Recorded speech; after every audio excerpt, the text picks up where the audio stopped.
This episode is brought to you by Progressive Insurance. Fiscally responsible, financial geniuses, monetary magicians. These are things people say about drivers who switch their car insurance to Progressive and save hundreds.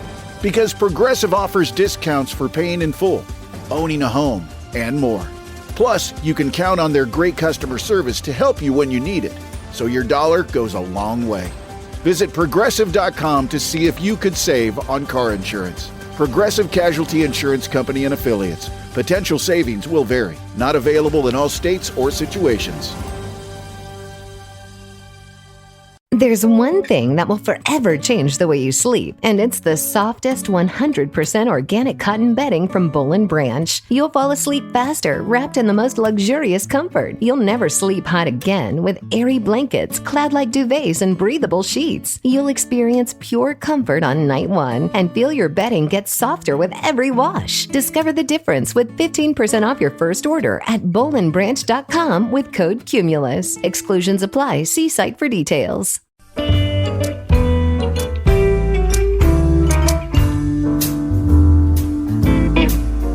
It's a beautiful time of the year. I'm so glad you're near. The wind is blowing, it might start snowing. There's just the two of us here. It's Christmas, let's have sex.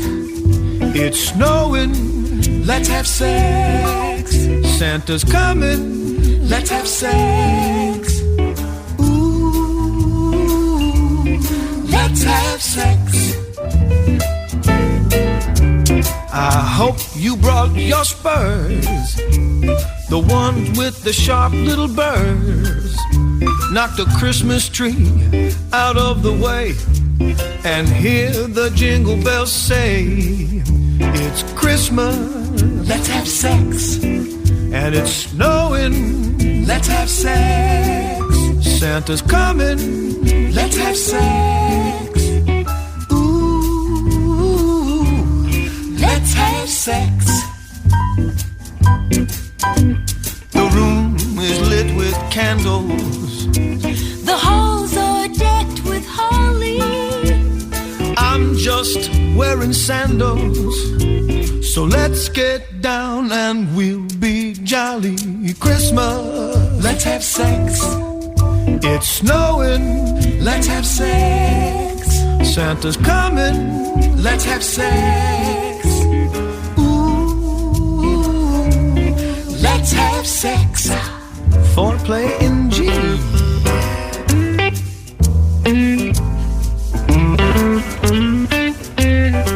Ho, ho, ho, ho, ho.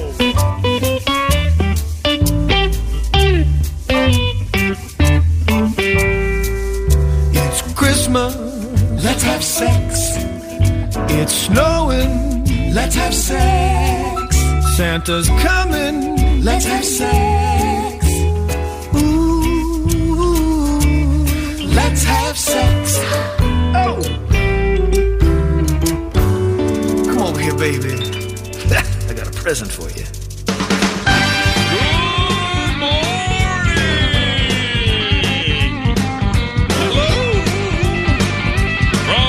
To coast, it's the Bob and Tom Show. Bob and Tom. Bob and Tom. Bob and Tom. Many portions of the upcoming program have been pre-recorded, meaning they've already happened. And they're about to happen again. Huh. So where was it? Oh yeah. Ladies and gentlemen, we're glad to have you here. It's the Bob and Tom Show.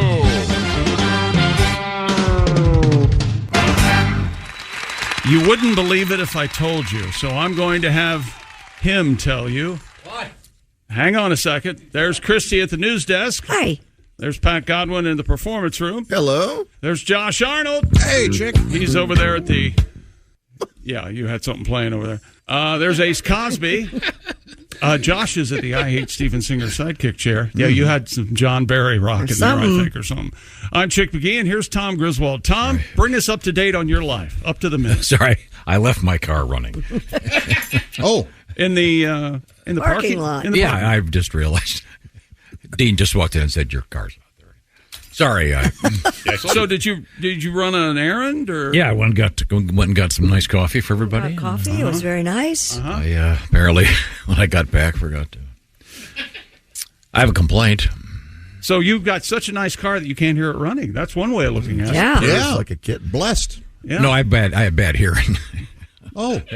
Many years of wearing headphones, and my hearing is pretty Once bad. again, Tom, maybe radio isn't for you. Yeah, I've been thinking about that. Like 5 decades of success, maybe. Well, in any event, yeah, everything's cool. I think the car's off now. Okay. Sorry. And there was something playing out over here, huh? Uh-huh. Yeah, something nice. I don't know how. It was Very easier when you had pretty, a key. When you had a key to pull out. Yep, turn it on, turn Hey, it off. speaking of pulling out, Yes, sir. we have sperm news coming up this morning. You know, I have, and many cars do that. You program your phone as your key now. So if you have your phone on you, you get in your car and you go away. You go, and there's a valet setting on it, so the valet can park it while you keep your phone. Very fancy. And but I just can't get used to it. I keep a key in the car just in case. Oh, yeah, I bet. I don't trust the phone yet, but it hasn't. And I even switched phones and I resynced it. And These cars are amazing. talk about not needing a key. Remember we were talking to that fireman. He was saying that you got to be careful because people are forgetting that their car's running and they're leaving it in their garage and it's creating carbon monoxide and it can be fatal.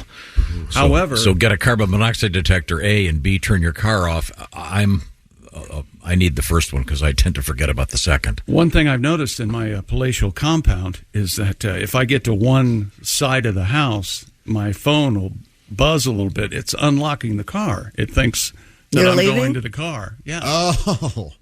So that's a little odd. Yeah. I'm the youngest one in the room right now, but you guys have all accepted these new technologies way better than I have. Well, it's because you're a conspiracy theorist. And you think that the government's after you. Well, no. I know the government. Second.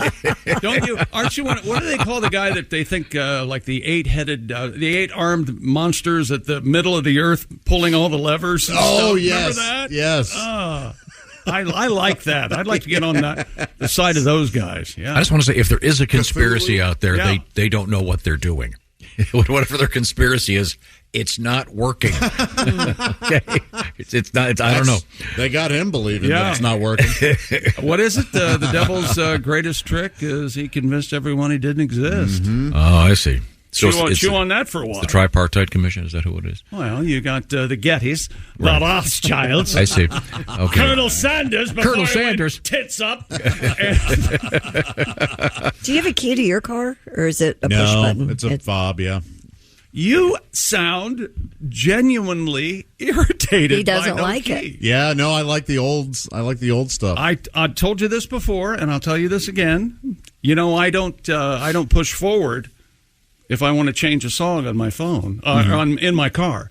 I just take my thumb like you're hitchhiking and push it. I move it toward the passenger seat. Boy, what? Just minority reporting. And it knows, What? Devil's and it magic. knows that I'm. And then if I make a circle with my index finger, it turns it up. Yeah. What happens you if look you like Tom what, Cruise. Turns it down. What happens if you pretend you got a broom in your hand and you start going up and down like this? It automatically starts playing "Rise" by Herb Alpert.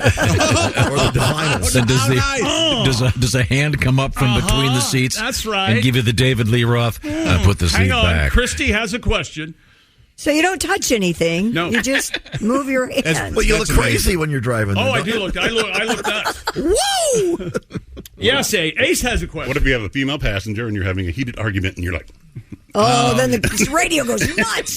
Yeah, and then it starts playing. Disturbed. What's the name of Chris Cornell's band? The good one. Soundgarden. Soundgarden. There's also Audio Slave.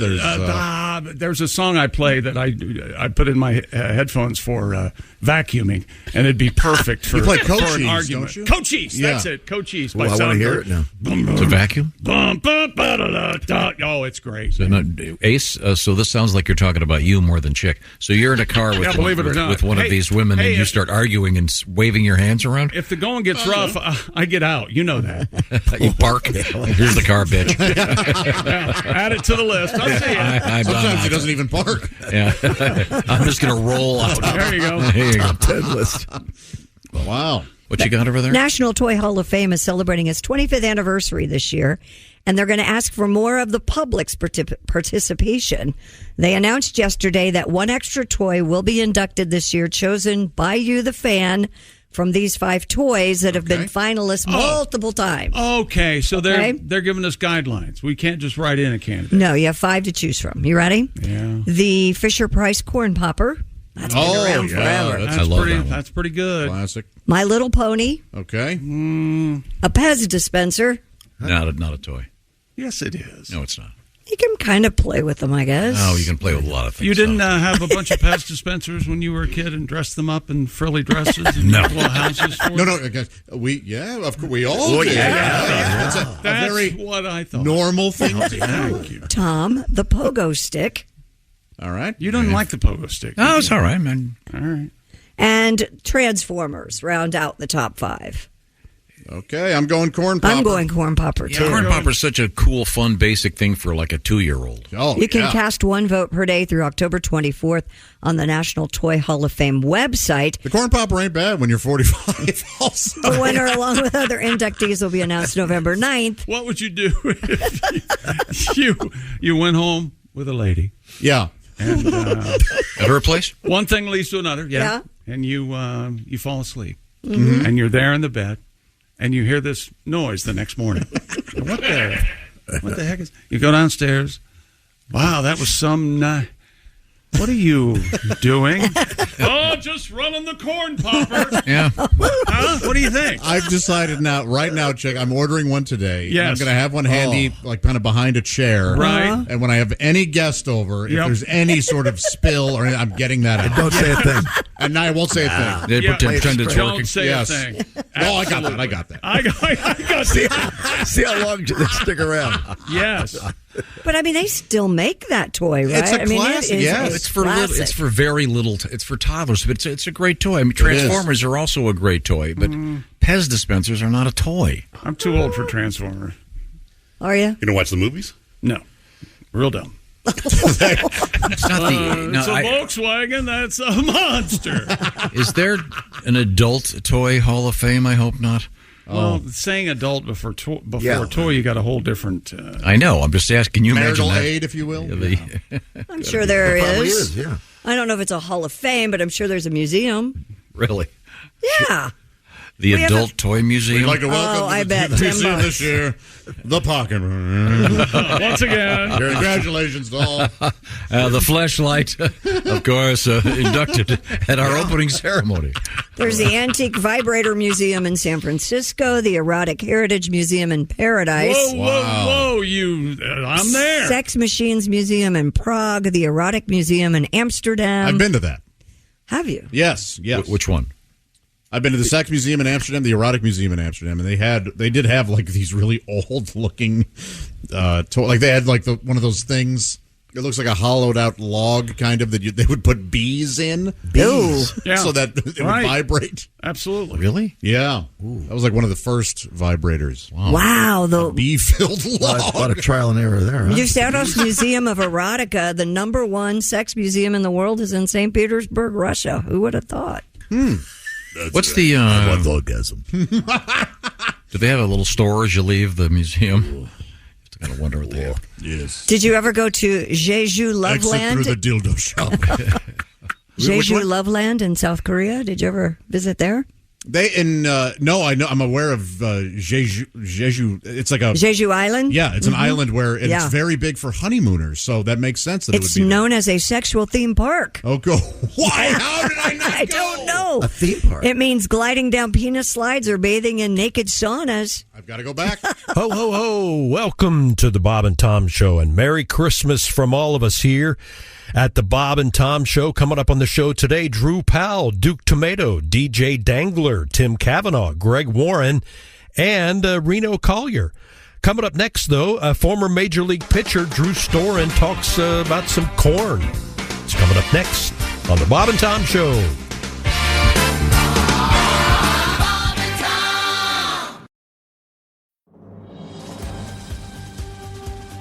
This episode is brought to you by Progressive Insurance. Fiscally responsible, financial geniuses, monetary magicians. These are things people say about drivers who switch their car insurance to Progressive and save hundreds. Because Progressive offers discounts for paying in full, owning a home, and more. Plus, you can count on their great customer service to help you when you need it, so your dollar goes a long way. Visit Progressive.com to see if you could save on car insurance. Progressive Casualty Insurance Company and Affiliates. Potential savings will vary. Not available in all states or situations. And a Merry Christmas morning. This is Christopher in the Bob and Tom studios, and welcome to the Bob and Tom Show.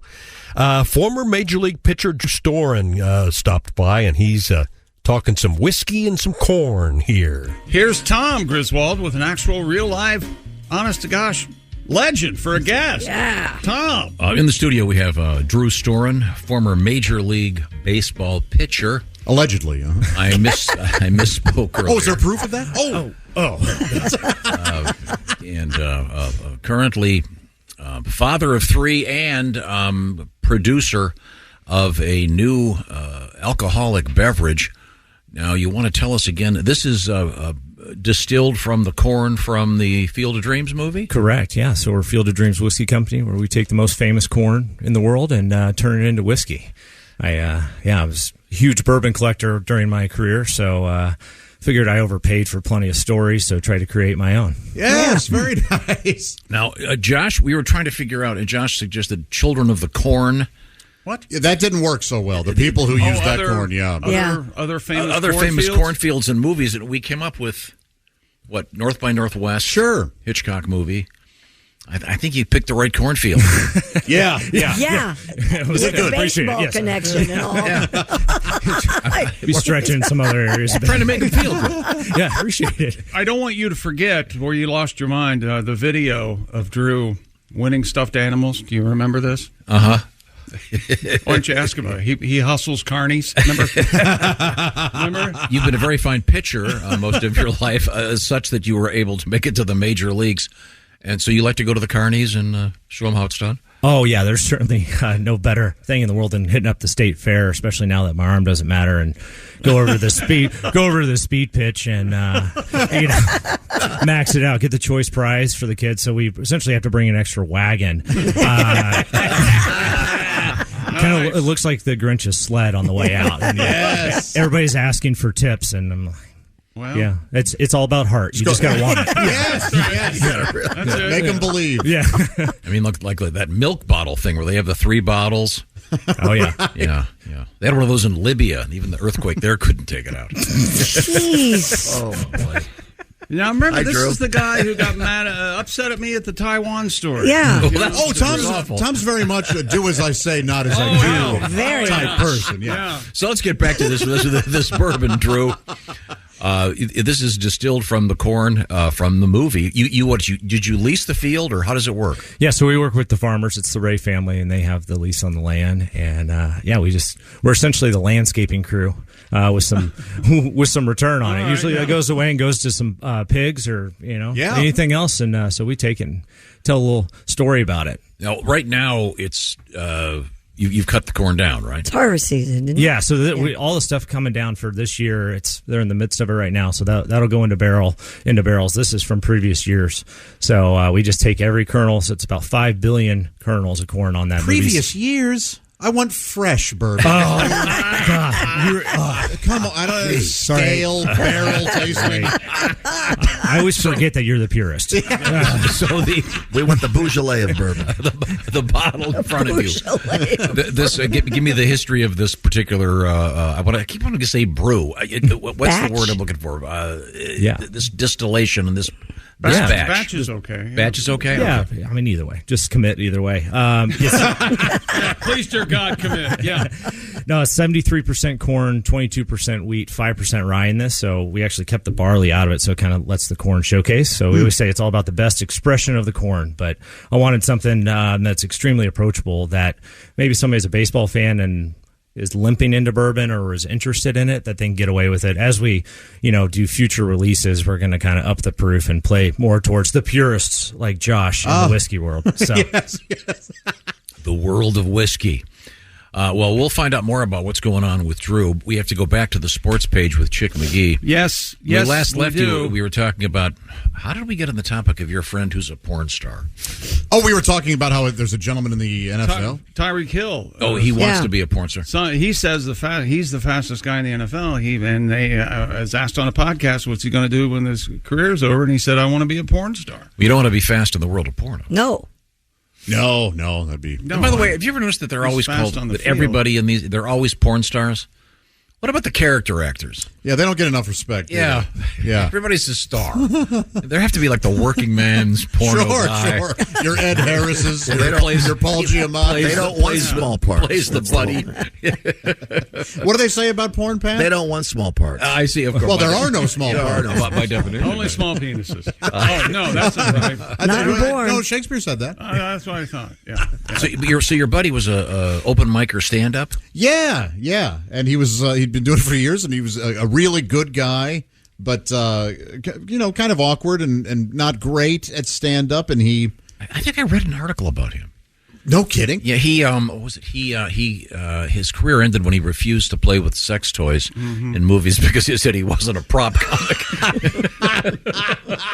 That's pretty funny. That's pretty inside, but that's high and inside, Drew. There you go. Hey, Drew, I can't help but notice you're in incredible shape. To change the subject, in case you want to go into. What about his head of hair? You're talking about his hair? He's got that a lot of it up there. I'm trying. Do you you have no aspirations of going back to pitching, do you? No, I actually play hockey now. Nice, man. I taught myself to play hockey like last year. Oh, you decided to play a sport, did you? Somebody who loves baseball. Wait a second. I would just love to see Drew throw a 90-mile-an-hour fastball by your head. I've spent most of my adult life working in baseball. I remember your types, Josh. Weren't we going to have him come here and? Yeah, one of these we want to have you do some pitching to us. Yeah, we got to set up a place where you can do it. But like I said, I got my work in at the state fair, so I'm polished. All right, he's ready to roll. How fast do you think you could throw one if you warmed up for a while? I hit 86 at the state fair on my first throw. Yeah, first throw. Yeah, there you go. Cold, 86 cold, just out of the truck. Yeah. No, luckily it was 105 out. So, do you still watch baseball? Or you? Yes. Okay. Cool. Yeah. I try to watch my friends, but they're kind of thinning out at this point. But do you have a favorite team?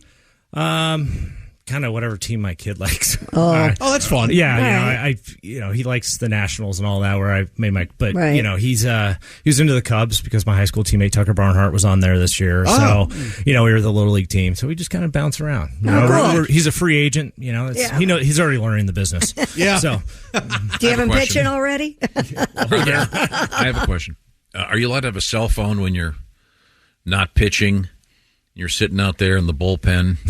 Are you allowed to, or do you? No, both no, because they don't trust us. There's no way that we would handle that responsibly. Because you hang out and we learn how to fold double bubbles into lawn darts and try to shoot them at outfielders. That's the type of highbrow stuff that we're doing now.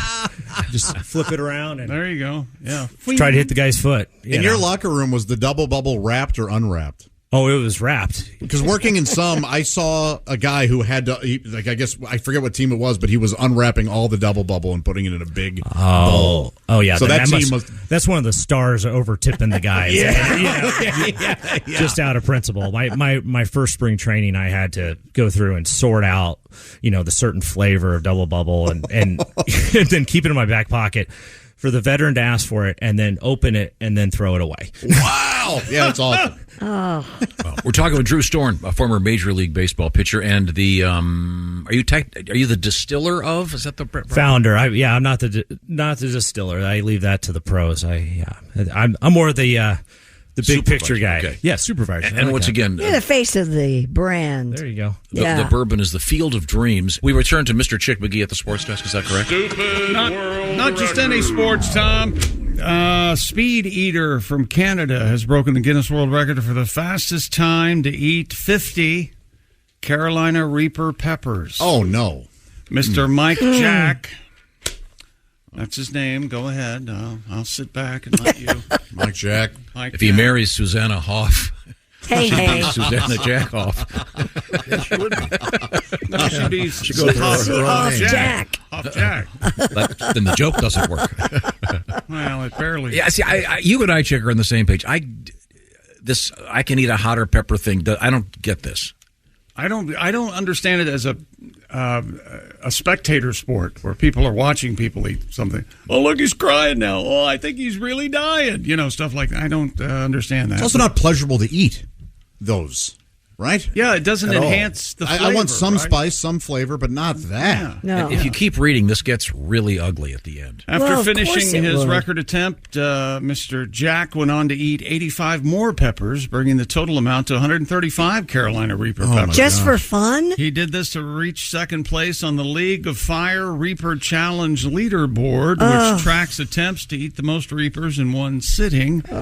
Jack now holds 5 Guinness World Record titles, including the record for the world's longest habanero pepper kiss. And the most melted anus. Boy, that's I love that band. That is it. That's a couple of words, huh? Just melting. Melted Ants. Great band. No bass player, oddly enough. Just prolapsing. Boiling Do water. you see what? Although Mike says that the pain can last up to 14 hours after consuming multiple Carolina Reapers. On this occasion, he didn't feel too bad later on because he threw up most of the chilies after eating them. See, that shouldn't count. Boy. Well, After vomiting, Mike drinks coconut water to replenish the electrolytes, and he eats heavy food to further dilute the remaining peppers in his stomach. that's tough, man. Boy. Well, I don't know. I don't get it. I know it's very popular, but it doesn't impress me. Good luck, Mike. Have you eaten a Carolina pepper, Ace? Not alone. I mean, Just one, or with something? yeah, I mean, in sauce form. Okay. I'll tell you what, though. That might be hot, but not as hot as this. Who's that sexy man with a deep voice? Ace Cosby, here he is with his joke of the day. Hey, Chick, Yes, Ace. I've always wanted a parrot. Oh. If I had a parrot, the first thing I would teach it to say is, they turned me into a parrot. That was Ace Cosby's joke of Yeah. the day. Yeah, I wonder what happened there. They turned me into a parrot. I like it. I don't get it. Well, see, If you heard a parrot say that, you're like, oh my God. If the parrot is a human that's been turned into a parrot, get me out of here. And therefore, what powers does Ace have? Right. Whoa.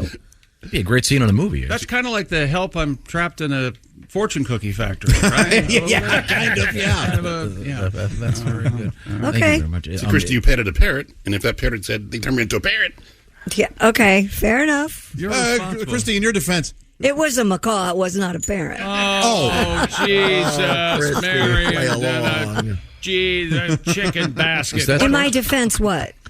It wasn't a great joke. It wasn't a great joke. check Thank local, you. Excellent check joke. local listings. I was going to go with, it's very foggy here today. I tried to catch some fog, but I missed. That's better, yeah. I'm writing them all down over No, here. no, you're not. Your thoughts, Tom? I preferred the parrot joke, frankly. Sure. Okay. They're both hilarious, but Well, there's no arguing with that. I have somebody. Oh, is that sports? Yeah. Check the game. This is what you farted for. Wherever you go, whatever you do, always be a good sport. Christy.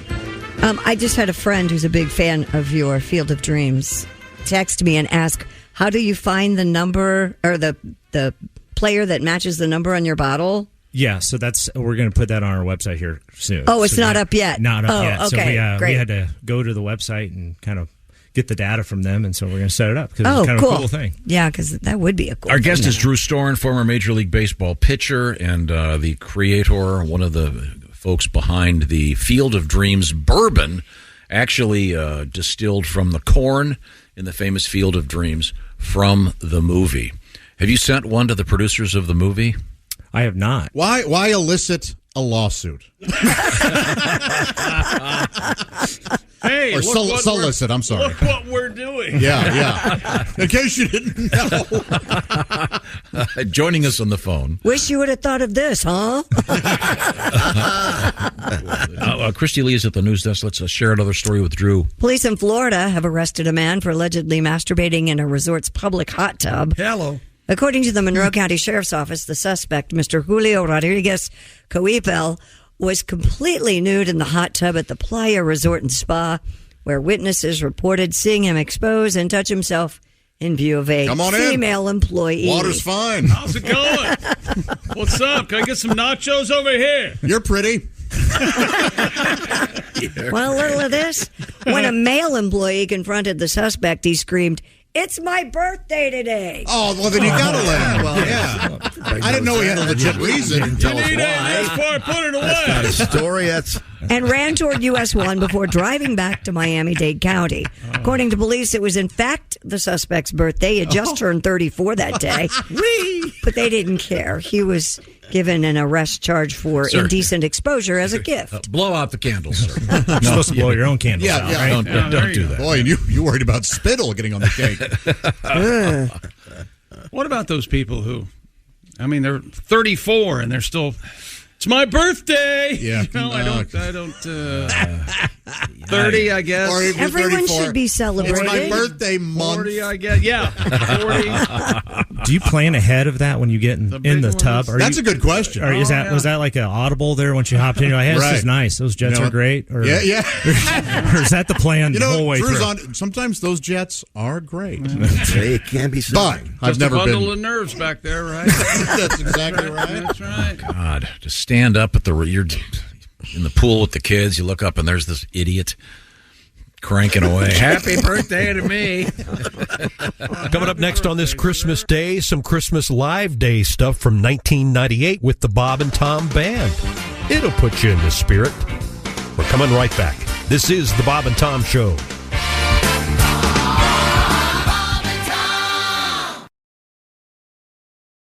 This episode is brought to you by Indeed. When your computer breaks, you don't wait for it to magically start working again. You fix the problem. So why wait to hire the people your company desperately needs? Use Indeed's sponsored jobs to hire top talent fast. And even better, you only pay for results. There's no need to wait. Speed up your hiring with a $75 sponsored job credit at Indeed.com/podcast. Terms and conditions apply. We're back on this Christmas morning. Welcome back to the Bob and Tom Show. This segment features a live day from 1998. Matter of fact, a Christmas live day from 1998 with the Bob and Tom Band. I hear some music in the background now. That sounds nice. We're going to do Oh, that's me. I'm just tinkling on the piano. Hi, good morning. How are you? Great job there, Chick. Thank you very much. You know, we've broken the musician's rule. You're not supposed to wake musicians up more than twice a year before 7:00. Ah, okay. Well, we've done it. We've done it. This is kind of a visual. Yeah, it really is. In the role of Virginia Kegel, I think. And apparently she knows that exercise. We have the very don't do that. Wendy Reed. You missed my contraction. Okay. We're going to do one of our Bob and Tom Christmas songs. This is from the album It's a Wonderful Laugh. It's a Wonderful Laugh.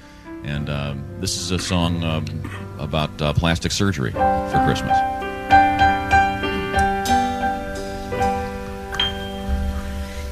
Every Christmas morning underneath the tree, lots of lovely presents are waiting there for me. And though I'm quite delighted, it's hard to get excited. Who needs another sweater? Hey Santa, there is something that I'd like a whole lot better. Are you listening, Santa? I've been a good girl this year, and there's one thing that I want. I want a boob job for Christmas, big old knockers out to here. It would make me proud to be endowed like a Playmate of the Year. I want a boob job for Christmas, make them big and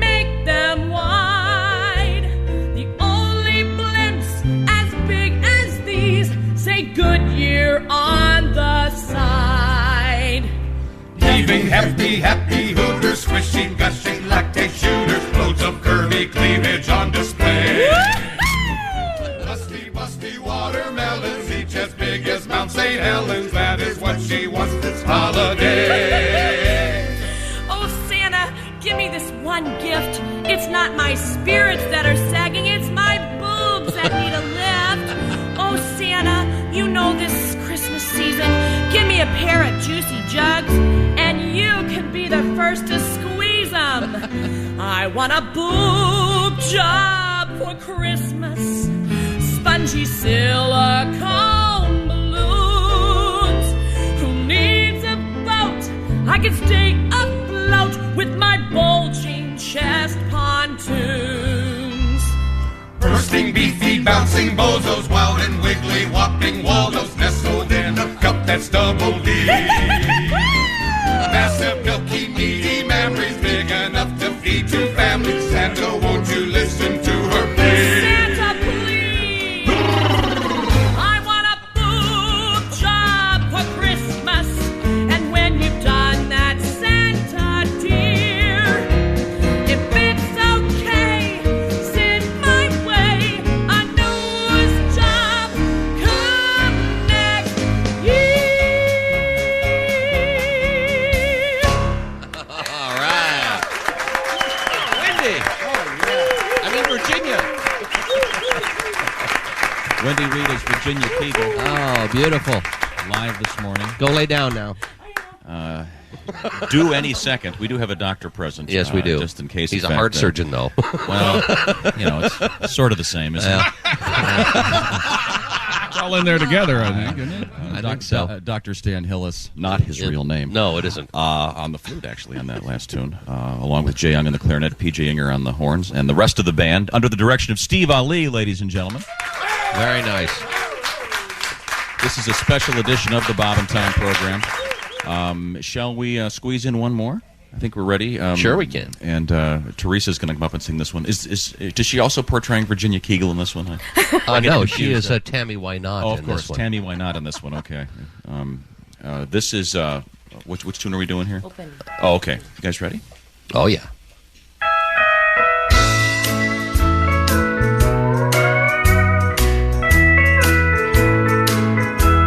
You've been gone so long. I miss you so much. 'Cause I need to feel a man's loving touch. But you're coming home. You'll be back Christmas Day.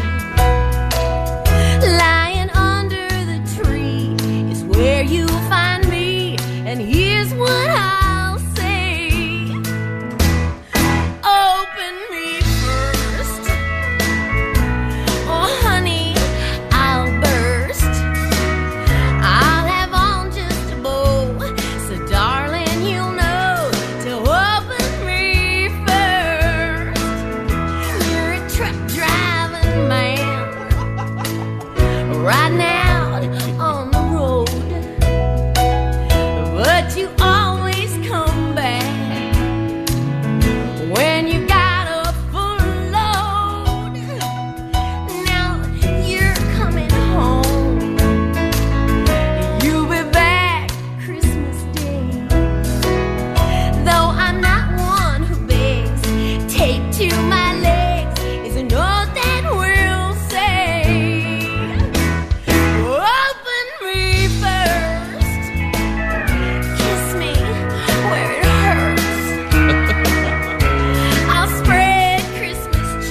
Christmas, Tammy. Great. I might have soiled myself during that. Yeah, I know what you're saying. That's Teresa Giles in the role of Tammy Why Not. A special live performance. Very nice work, band. Michael Clark on the pedal steel on that one. Chris Pyle on the drums. Frank Smith on the bass. Charles Smith on guitar. And Steve Ali, of course, our pianist and our musical director today. Oh, yeah. With the Bob and Tom Band. We're going to do it all live this Steve, morning. if you were blind, you'd be an international superstar, but... Little Stevie Ali. Okay. Well... What a nice dog. And Merry Christmas. Now he can get that dog he always wanted. Okay. That's right. All right. Today's show's kind of an experiment. So far, it's failing. We have a lot more coming on this Christmas morning. Tim Cavanaugh and Greg Warren coming up next hour, so stand by for that. Coming up next, though, junk food and meth. It's on the way in just a minute, here on the Bob and Tom Show.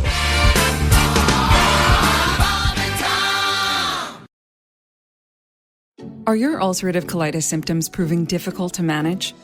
Tremfya guselkumab can help you manage the cycle of UC symptoms. At 1 year, many patients taking Tremfya achieved clinical remission, and some patients also achieved endoscopic remission.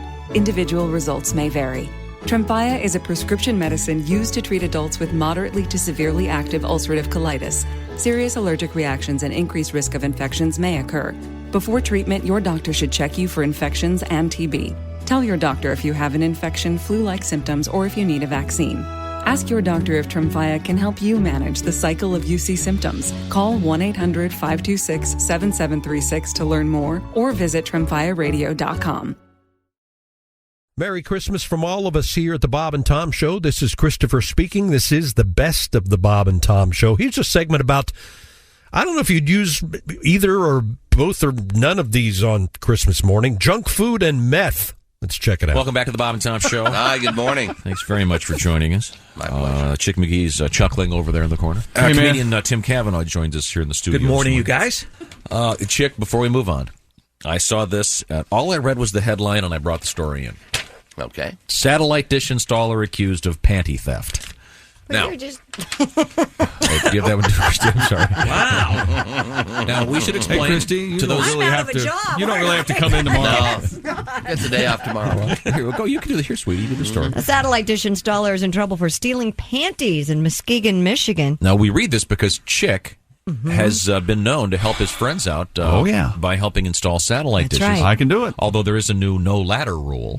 I'm not allowed to be up on the ladder anymore. You're not. Why not? The city. Well, called. if I fall, there would be a problem. My chest might open like a Oh. pinata. Oh, I see. Oh, I thought it might be the crater. Naturally. Due to my morbid obesity, there would be a huge crater I open was up. weighing a possible Richter scale joke, and I said no. See? I'm not going to go with the. This is all your fault. The earth tremor material, because that would be mean. This is all. This is all your fault. You got him mad at me. And now look at it. So as I was saying, Chick no longer helps his friends install satellite dishes. No. If you use a cherry picker, could you do that? Probably. Yeah. All right. I can consult though. You can consult. I'm a consultant. Do There's like big money in Velcro that. stitches? No. Chick knows a lot about TV, so much so that when he had his new flat screen, whatever it is, plasmoid TV installed, he actually told the guys from the professional shop how to set it up. Well, it was my receiver. They hadn't, they weren't familiar with that receiver right off the So bat. you've got I'm to sure buy- they would have gotten it eventually. You have to have a special receiver. But the TV was on, the receiver was on, and I said, go for it. So I took the remote control, and it was done. But when you've helped people install, have you ever gone through anyone's panty drawer? Yes. Christy, go ahead. Well, then you better listen, because Nicholas Lee Hinckley is accused of taking souvenirs from his female customers. And sending them to Jodie Foster. He's charged with larceny in a building, a felony punishable by up to 4 years in prison. A duffel bag was found in the home where Hinckley is staying, contained 78 pairs of women's panties, Hello. sex toys, and home videos. Hinckley's pleaded innocent and is free on $5,000 bond. He's due back in court next week for a preliminary hearing. The detective in the case, you see this guy's name? Mm-mm. Jason Kick, K-I-K, of the Ottawa County Sheriff's Department. You know, he just keeps getting harder to follow. Hit the bell. That's good. Hey, Chick, do you really have one of those plasma TVs? Yeah, 'Cause well, they are as Tom so would say, plasmoid. They are so expensive. You know how much plasma I have to sell? Mm-hmm. To get one of those? No. Is that what they fill those up with? Yeah, Ding, come on. Thank you. The Reds are brilliant. I did not know that. I did not. Wouldn't it be cool though if your last name was Kick? Yeah, that'd be all right. And I wonder if the guy he's a detective, Yeah, right? he's a detective. Just keep getting harder. What's his first name? Jim? Oh, Jason. Jason. Sure, it's not a long eye. Because if it was Richard, he'd be. It's not a long eye. Because if it was Richard, he'd be he could be Dick Kick. Mm-hmm. And actually, since if he's a detective, he'd be a private Dick Kick. Kick. Yeah. Mm-hmm. Thanks. I think we should have gone kite. In retrospect, Bob said the long eye. I'm saying I don't think a so. long eye. I think that would be more offensive. Yeah, it would be. All right. Wow. Private Dick Kick and the Muskegon panty caper. I have something going on in the other room. He wants your attention. Oh. Me? What happened to your rearview mirror thing? Didn't you have a rearview mirror so you could see our producer? What happened to that? I'm just making conversation, That's brother. a good idea. No, I didn't know that was a... It blocked my view of you. And you got rid of it. Bob, that's a slow pitch. You want to take it. But considering the size of the crater I'll leave, if I fall off a ladder, how could you possibly be blocked of your view of me? By a small mirror. Am I not crammed into this room? There's barely room for you four. By the way, make a note to the engineer to re-grease the door. Ouch. Wow. More Twinkies on this You know, side. every time now, though, this is kind of a left-handed thing I'm doing because every time I go out across this great country of ours, I get this now. Well, you're not that fat. I got a brother. It's twice as fat. You got a brother. It's twice your size. Here we go. So that's nice. Chick, you'll like this. They're for 2 doing you a reasons. favor. There you go. Dateline, St. Paul, Minnesota. Associated Press. The poor will have to eat well in Minnesota if a new junk food ban goes into effect. What? The state wants to forbid the use of food stamps to buy soda pop and candy. Just a damn minute. Minnesota officials are asking for federal permission to become the food police. The ban will need approval from the state legislature before going into effect. But you can still buy smokes and fortified wine. No, not with No, your, you can't. You can't buy. Now, some anti-poverty activists say the state has no business looking into the cupboards of poor people. Right. But here's under the proposal. And this is why I'm reading this. Hershey bars would be banned, but not Kit Kat bars. Why? You want to figure this one out, Christy? Because there's bread and a wafer in it. Kit Kats or cookies. Bob, you are a genius. Kit Kat bars are made with flour and therefore not considered to be a candy.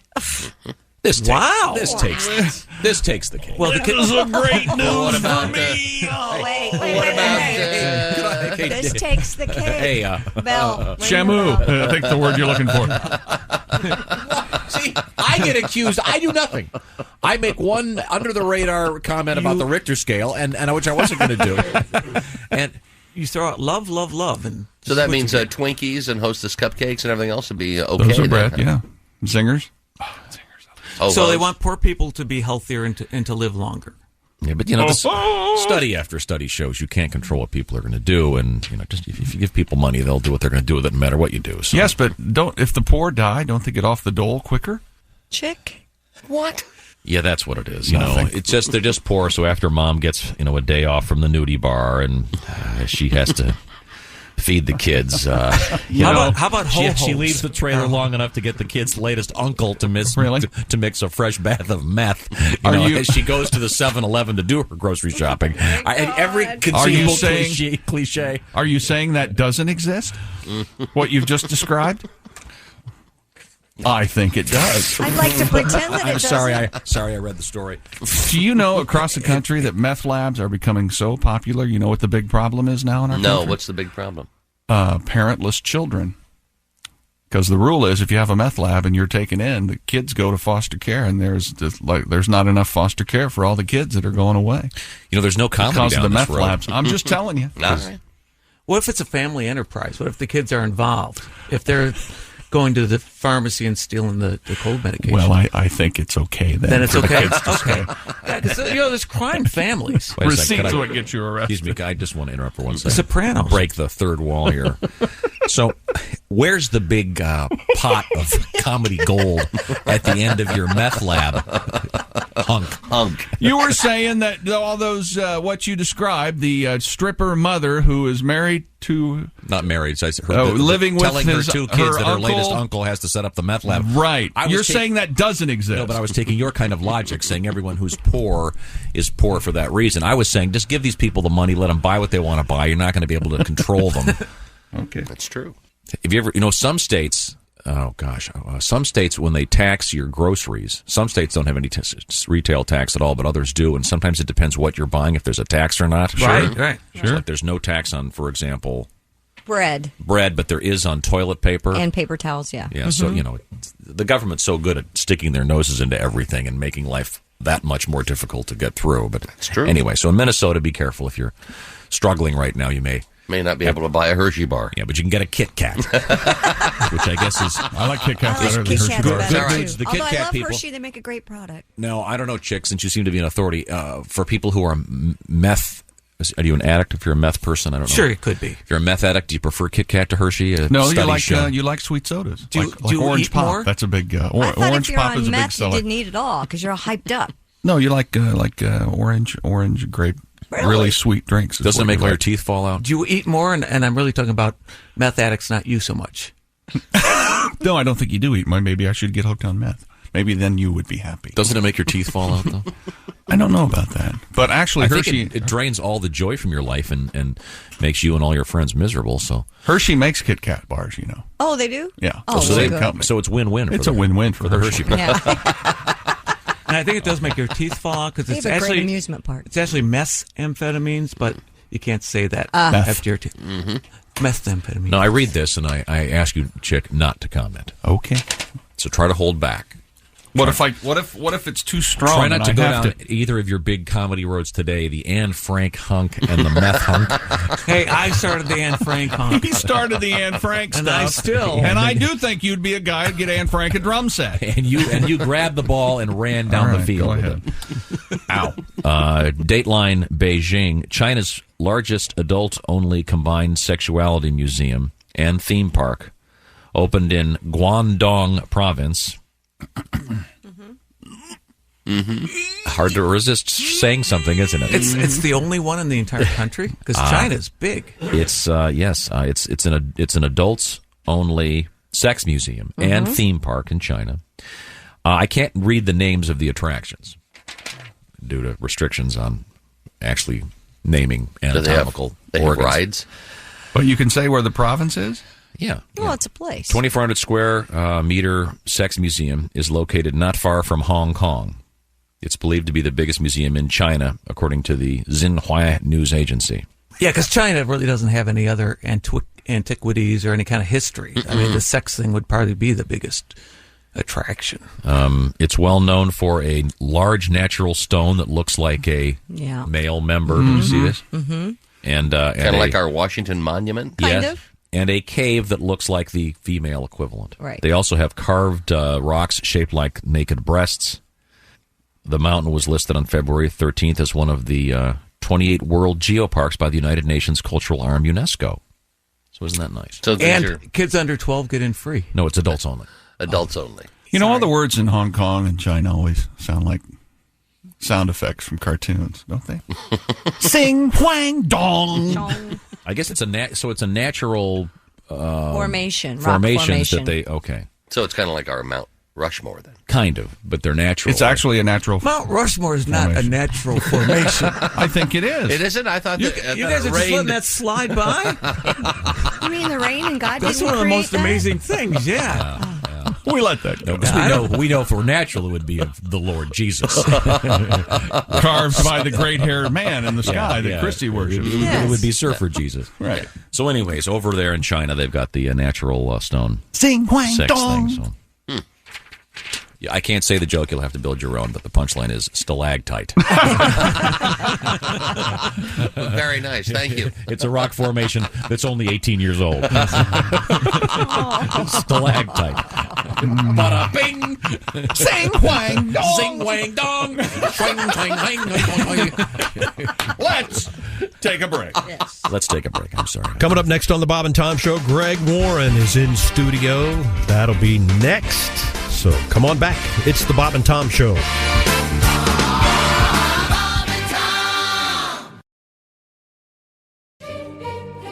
This episode is brought to you by Prime Video.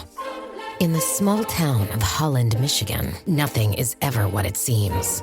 Behind the tulip festivals and pretty houses lay dark secrets that threaten to tear a marriage apart. Nicole Kidman stars in this darkly twisted thriller about a wife and mother whose quest to uncover her husband's secrets may get her more than she bargained for. Holland, streaming on Prime Video March 27th.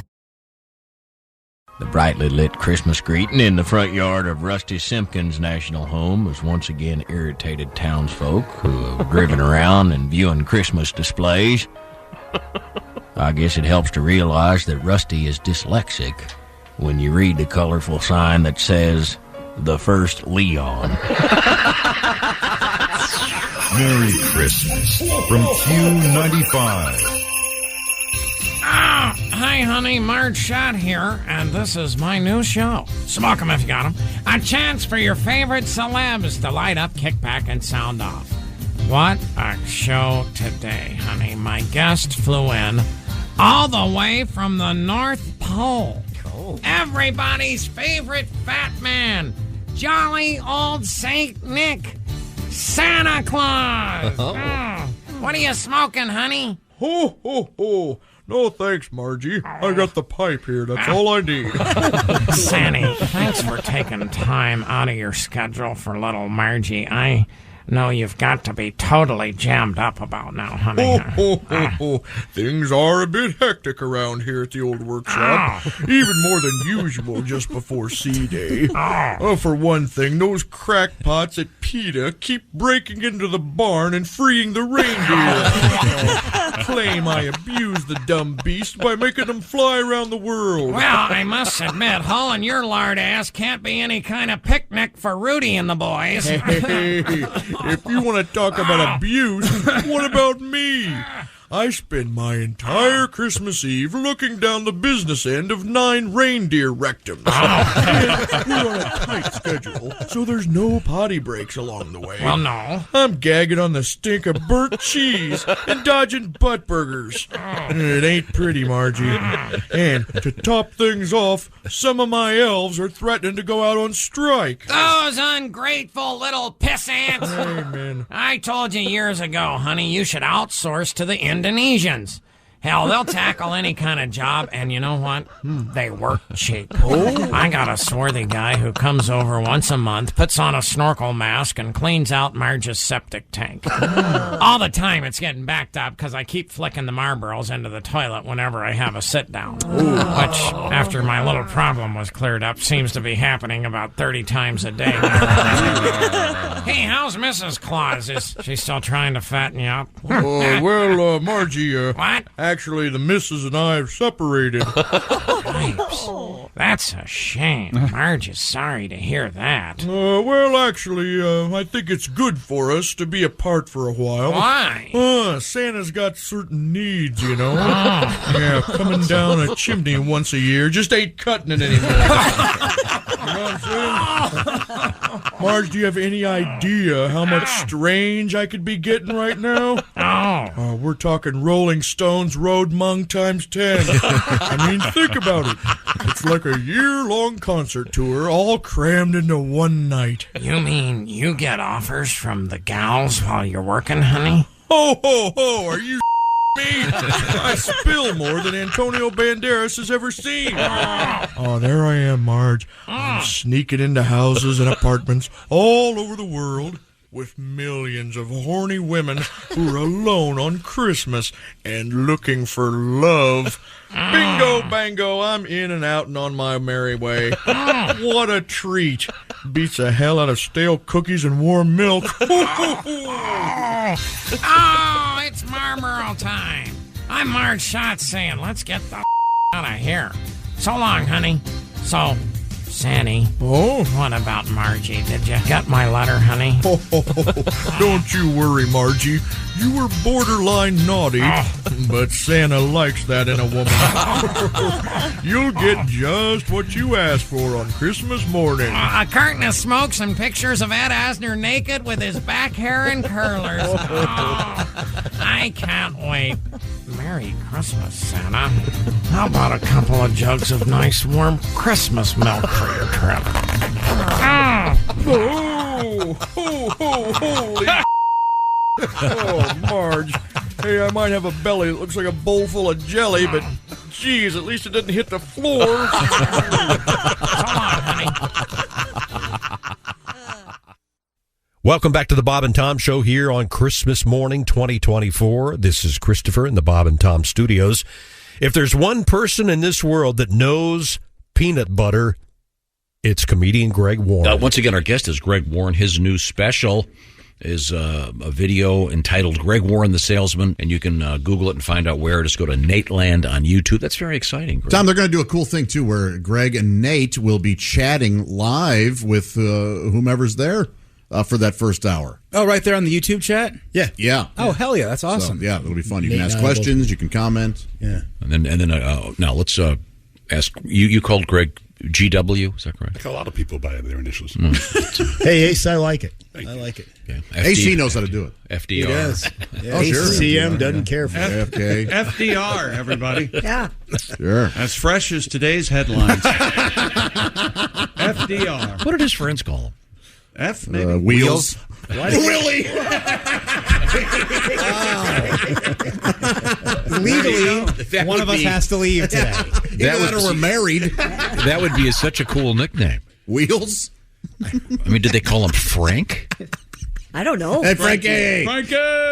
Here comes Frankie rolls around. Just like that old expression, great and very insensitive minds think alike. Yes. Frank, you nutty socialist, you. Come on. We know you want to be a dictator. We know it. Come on. 3 terms, baby. Greg, you have your career as a wrestler, very distinguished. You did very, very well. And did you have a nickname as a wrestler? Were you like the Presser or the Presser? Yeah, Presser. The Sit Out? I think they called me the Warden. Yeah, they did. Why's that though? Yeah, lock them up, huh? Yeah, they're a defensive wizard. Yeah, you'd lock them up. That's amazing. Actually, I was pretty good. I know you were an All-American, but I didn't start all that good. My freshman year, we had to wrestle University of Northern Iowa. And I had Iowa was not known for wrestling, though. Yeah, no, they are. Oh. And this team, they were like ranked 3rd in the country or something. And I had a bad match. I didn't cut my weight right, and I ran out of gas in the 3rd period, and I just could not. I was on the mat and I couldn't get up. I just couldn't move. And the referee was like making fun of me. It was a big crowd. At one point, there's a thing called stalling, and he hit me for stalling like twice. Then he just pounded the mat and he goes, "Are you okay down there, son?" And the crowd started laughing like it was a Def Jam show. Like, this guy's killing. And my coach never let me forget that. Never. If I had one bad practice, Warren, that reminds me of when you laid down at Northern Iowa. Warren laid down at Northern Iowa. Even if I had a good practice, Warren, you got after it today. Good job. Bunner, you sucked. You remind me of when Warren laid down at Northern Iowa. And he always said that. He said reminded too all the time, like it reminded him. Like it was always on his mind. I don't think he needed to be reminded of him. I think every morning the alarm clock went off and he was like, "I better not lay here like Warren did at Northern Iowa." Do you think there's any connection between that moment in your life and ending up in stand-up?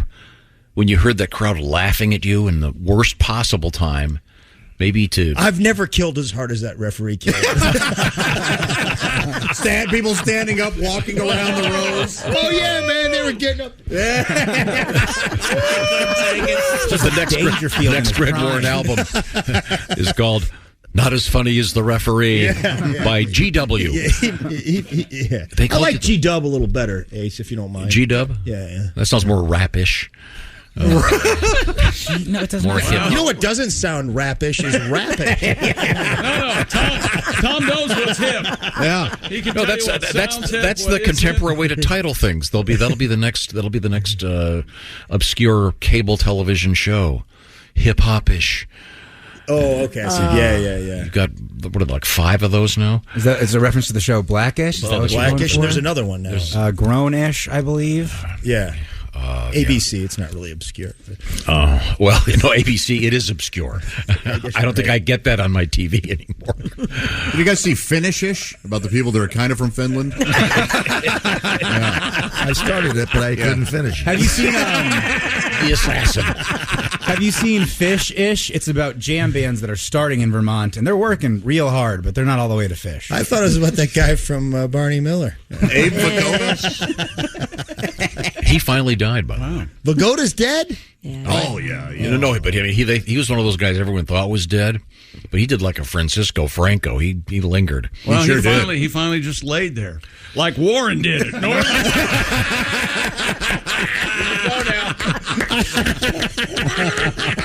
look at him just laying there. I swear, I think every morning I think, look at those pancakes on my plate laying there like Warren did.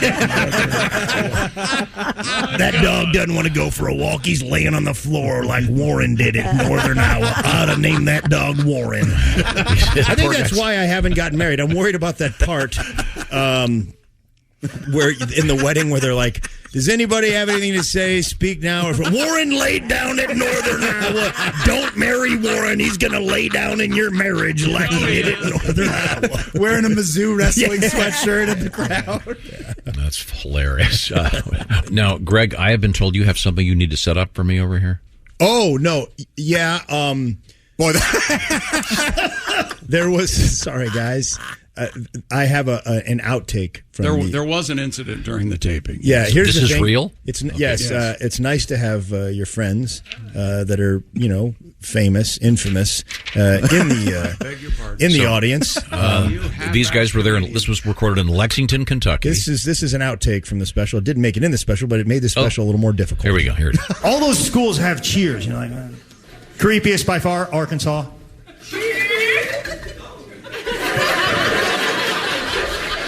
That's not it, ma'am, but...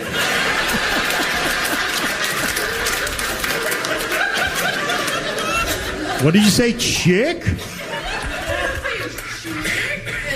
Yes, ma'am, Chick McGee from the Bob and Tom Show is here.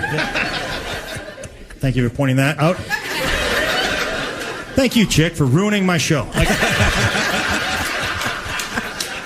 didn't say a damn thing. The trickster, ladies and gentlemen, the trickster. I didn't. I was just sitting there. Yeah, he really was minding his own business. No. Man, and that was like a perfect moment. Things were cooking real good. And this lady just goes, chick. So did you double back and start the bit again, or did you just use the one from the next show? Oh, yeah. I think we wound up cutting that segment anyways. But okay. Yeah. That whole sort of mascot segment. But it's... But yeah, and we're gonna release it as like a clip or something. But yeah, fun. It was a little difficult. Yeah, sorry, Chick just had to steal the show. It sounds great though. I mean, the audio of that. Oh, yeah. I've every now and then heard comedians recorded live, and what were they thinking? Well, we got a lot of equipment there. Well, once again, it'll be visible on an electronic device near you, including toasters. I was told during the break. Be on the YouTube at 6 p.m. tonight. That's Who right. do you think this is helping when you talk like that? Who? Because you could watch it on a TV or on your phone or on your laptop. So long as you have YouTube, yes. How long will it take you to find this? How about screens? I got this new TV set in Yeah. my new house. Oh, that's not going to help anything at all. There's YouTube TV. No, I know, but a he doesn't know how new to piece use of it. electronics. Yeah, you're right. Oh, you turn this thing on, it looks like you're at the London airport. There's like 5,000. Look at this channel. I can go to Kathmandu. Lots of. That's what I really want to do. They're all icons. I really want to do. Complete. Just call. You go, Finley. You got your 10-year-old daughter. She knows exactly where YouTube is on the TV. Finley, get in here. Type in Greg Warren. And the great salesman. thing is, Finley can watch it with you. Mm-hmm. Yeah. Oh, I'm looking forward to it. I'm a huge Greg Warren fan. I'm also a fan of Josh Arnold. No, of my daughter Finn when she sings the outro to sports. Oh well, but, I think but we're not done. Tom Brady reportedly threatening a lawsuit over an AI-generated stand-up comedy special called Greg Warren, the Salesman. No, that's not what it's called at all. According to reports, comedians Will Sasso and Chad Koltkin helped create the viral hour-long special that featured an animated version of Brady telling dirty jokes. Oh. The pair revealed on the podcast called Dudesy Oh, God. that shortly after releasing the fake comedy special on their Patreon page, they received a cease and desist letter from Brady's attorneys. The letter states that the AI simulated version of Brady blatantly violates his rights, and if they do not comply with the former quarterback's demands, a lawsuit will be forthwith. Sasso and Koltkin said they took down the comedy special, but not before mocking the legal threat they received. Will Sasso, Three Stooges movie. He nails Curly. Nails it. I don't mean he nails Curly. No. I mean, he does a fine job. Yes, he does. Yeah. Does a good job.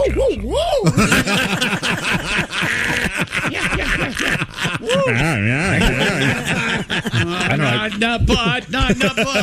Wise guy, eh? Hey, spread out. No, it's in the butt. You know, I did see the Three Stooges where Curly sets on a fire hydrant, and of course it becomes loose somehow. Yeah, oh, yeah. Water shoots out of Curly's mouth. Whoa! Great bit. Boy, that's writing, right? No, the one where Curly's singing opera, dressed up as a woman. Man, that's dressed up like a woman. And, Okay, if you don't think that's funny, singing high. It's so funny. He's got his hands up like if you don't think that's funny, I don't. You don't have a sense of humor. That's wrong. I can still remember the melody from being a little boy. I haven't seen. I bet I haven't seen it in 50 years. Don't recreate it. The rites of spring. It's so hilarious, and the people are buying it for a while. Oh, and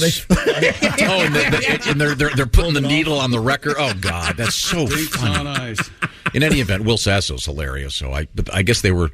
This is obviously a fake Tom Brady stand-up thing.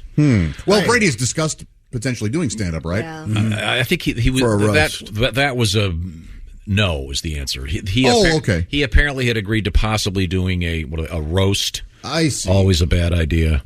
The least funny format on American television. Man, I'm with you, Tom. I don't care for the I've roasts. hated them since I was a kid. I still do. See, the thing is, when you were a kid, they were great. They were good when you were a kid. They were friendly. They The were Friars Club era? Is that Yes. the Dean Martin, and the original Friars Club. And What's her name from Sanford and Son making fun of Dean Martin? That's LaWanda Page? Is that LaWanda Page? Yeah. Apparently, You one can of the shut bluest, up, wino. one of the bluest acts. He didn't know she was in the studio.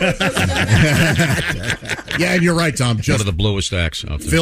Oh, she's filthy. Easily, She's so filthy. One of the filthiest I've ever heard. And yet, Greg Warren, one of the cleanest. So Yeah. Greg Warren's special. Are you happy now? Check. I'm giving another plug. Unless you're sitting in a restaurant with Greg, in which case, my God. I don't do that anymore. I did have a problem with that. Drew Hastings. Your voice control? And I swore a lot for a while. It was just stupid. But Drew Hastings used to talk about that all the time. My God! He sent me a message about that a couple of days ago. He did? Yeah. Are you still cursing? Are you still swearing around children in restaurants? It's a problem. I've seen it. I've seen it happen. If I may, anecdotally, I'm not trying to sell out Drew here, and I'm going to be very delicate. When I was about 12, I came in here before school, and I'd be with you guys before I went to school. And I let Drew in the door, and as soon as Drew opened the door, he goes, "Well, look at this. Hey there, F-stick." But he didn't say F. He's coming down on me. That's absolutely true. I know because I was there. Yeah, but that was before he had a son. Now, I'm just glad he's alive. Well, me too. Yeah. I've heard from him. He couldn't show up in Cincinnati. He had some. I think he had COVID, Benji fever, whatever it's called. Benji. You get it from a dog. Is that what you have to You need to speculate here. Benji fever's bad news. No, it's dung fever. Well, you get it from What's dung? Dung beetles, right? Oh, is that what it is? I think. Okay. They have to test your dung. I'm sorry. Back to sports. What have we missed? A Kenyan man was caught taking part in a women's chess tournament using a full burqa as a disguise. I'm a pretty lady. Why? I don't see. What? I don't know. Is there an advantage? What possible advantage would it be? If maybe it was a women's playing only? against women. So is there an advantage to being a man in a game of chess? I'm missing. No. Yes. I mean, you have higher brain power, reasoning. Yeah, exactly. Intelligence. Really? Really? That's right. Kidding. I don't know how to play chess. But if you did, you'd be better than everyone. Is that what you're saying? Okay. Josh, as the game of chess has taught us, the queen is the strongest player on the board. The I think the king would beat the queen. The king can go one space, and the queen Queen can do go whatever she anywhere. wants. all across the board. Yeah. Didn't you see Searching for Bobby Fischer, you moron? I'm still looking for a copy. You see the Queen's I'm Gambit? searching for Bobby. Listening to you now, I understand why you think the Three Stooges is funny. Okay. So I'm sorry. So this is Searching for Bobby Fischer, I couldn't find it. Huh? Don't you have a doctor's appointment? So this isn't that. Wait, I have a question. Is this that chess thing where they get up and box? No. No, it didn't That's a say. thing? No, it didn't I say didn't know chess and about that. boxing. It said That was a thing a few years back. I could do that. You'd go box for whatever 3 minutes. Yeah. That's interesting. Kind of a brawn and brains Yeah, type it's thing. an opportunity to play chess and then have your brain pan rotated enough so that you end up with a drool cup for the rest of your life. I think I could do that. Really? Well, I mean, I'm an average, probably a little below average chess player, but I can play. Can you box? But I think I could take a punch. Okay. Yeah. Well, let's if find you out. Put those two together. I almost beat Leo. There's this guy at the Starbucks that I used to go to. At home. You said it like he was all of our friends. Yeah, Leo's this homeless guy that was a genius at chess, and he would just sit Bad there at and play finances? chess all day. Yeah, Bowel control. he would just sit there and play chess all day, and he'd beat everybody. And I almost beat him one time. It was. You know who beat Leo? Life. Yeah.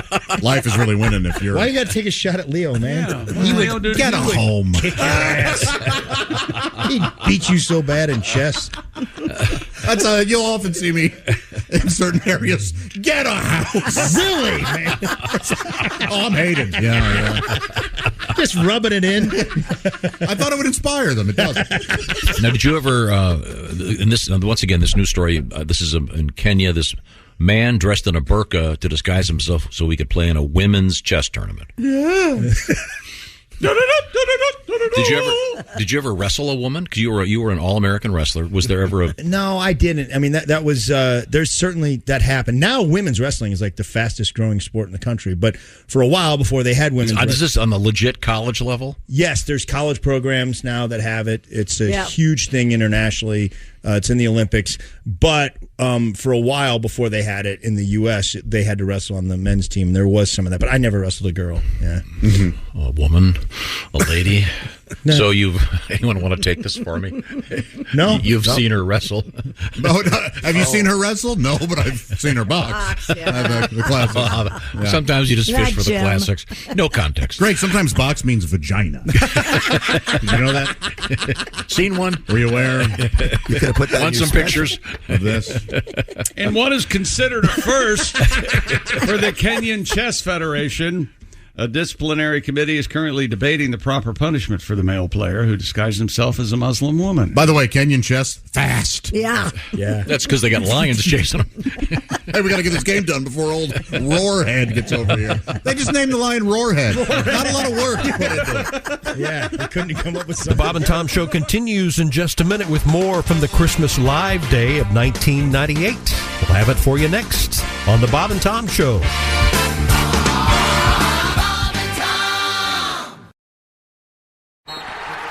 It's time for basketball, and Uber Eats is dropping deals on game day favorites to keep you locked in on the action. Like when you're craving a buzzer beater, but also buffalo wings. Or when an upset makes you want to ugly cry into a pizza. And right now, Uber Eats has game day deals from McDonald's, Popeyes, Pizza Hut, Wendy's, and hundreds more local favorites. So you can keep your eyes on the ball and your hands on a hamburger. Order now, only on Uber Eats. Product availability varies by region. See app for details. Welcome back to the Bob and Tom Show. This is Christopher here in the Bob and Tom studios. Here's a segment from Christmas Live Day 1998 with comedian, musician Tim Cavanaugh. This is the Bob and Tom Show. Right now, comedian Tim Cavanaugh from Chicago has joined us. Oh, hi, Hey, Timmy. guys, good to see you. Good Merry morning. Christmas, Hi. everybody. Hi, Tim. This is a great live show. Live Yeah. Christmas show. Very and, excited about this. Now, I know you have a couple of Christmas songs, and a special guest guitarist, Sandy Williams, has joined us this morning. Yeah, this is really cool. Does Tim have the 1-minute Christmas song? The 1-minute song will not be heard this week so that we can present you this special live Christmas edition. Wow. I see. Okay. I didn't see that in the contract. But the 1-minute song will be back right after vacation. Believe me. Okay, gotcha. It's going to be good. Okay. What are you going to open with? We're going to open with a song that not only entertains but educates. Okay. Because it's very important. A lot of the kids are using drugs around the Christmas time. And I was talking to General Barry McCaffrey, the drug czar, and he said, Tim, if you could come up with a new anti-drug Christmas song, something to get the message across during the holiday season. I've been working on it, and what the heck with the Bob and Tom Band, we're going to try to knock this thing out this morning. All right. Let's hear. Here we Go go. Let's have a drug-free Christmas this year. Forget cocaine, try eggnog. They're the same or pretty near. Spend the day on Grandma's farm, not on pharmaceuticals. Let's have a coke-free, crack-free, dope-free Christmas this year. If you have visions of sugar plums dancing in your head, get off that stuff, you've had enough, you're gonna end up dead. We've done drug tests up at the North Pole. The results are frightening. A sordid scene unfolds. Frosty Flunk, he's called the snowman for a reason. We found why Rudolph's nose is red throughout the Christmas season. Santa's elves work round the clock. You see, they know this dwarf named Doc who visits now and then with candy from his friend called Dopey. Let's have a drug-free Christmas this year. The only thing that's blowing snow is Dad's new John Deere. Now, when you talk about your great-gram, it's a relative. Let's have a smoke-free, snack-free, toke-free Christmas this year. Let's have a drug-free Christmas this year. Let's have a nice free, bass-free, buzz-free, smoke-free, smack-free, toke-free, coke-free, crack-free, dope-free, toot-free, bong-free, loot-free, speed-free, pill-free, weed-free, grass-free, hash-free, roach-free, stash-free Christmas this year. All right.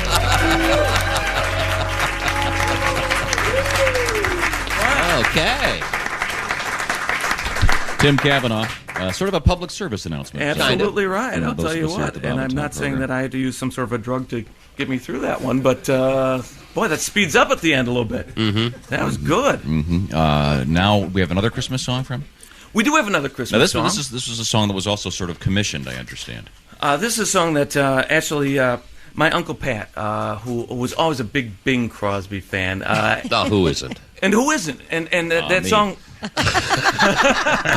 Thank you, Scrooge. I never liked him at all. Sorry. It's kind of a rhetorical question, actually. Oh, you're sorry. really not supposed to answer Okay. that. It's everybody's a big fan. If and, Tom was a Crosby, he would have been beaten the most. That's why I didn't like it. I'm sorry. Look at how that David Crosby turned out for, I know. for God's sake. It ruined his Turned to liver. drugs, absolutely. So my Uncle Pat, a big fan of Bing Crosby, and Uncle Pat passed away not too long ago, which was kind of a shame. It was weird, though. We always thought he was 100% Irish, and they did a blood test on him right before he died. They found out he was half Scotch, half tequila. It's the weirdest thing we've ever seen right there.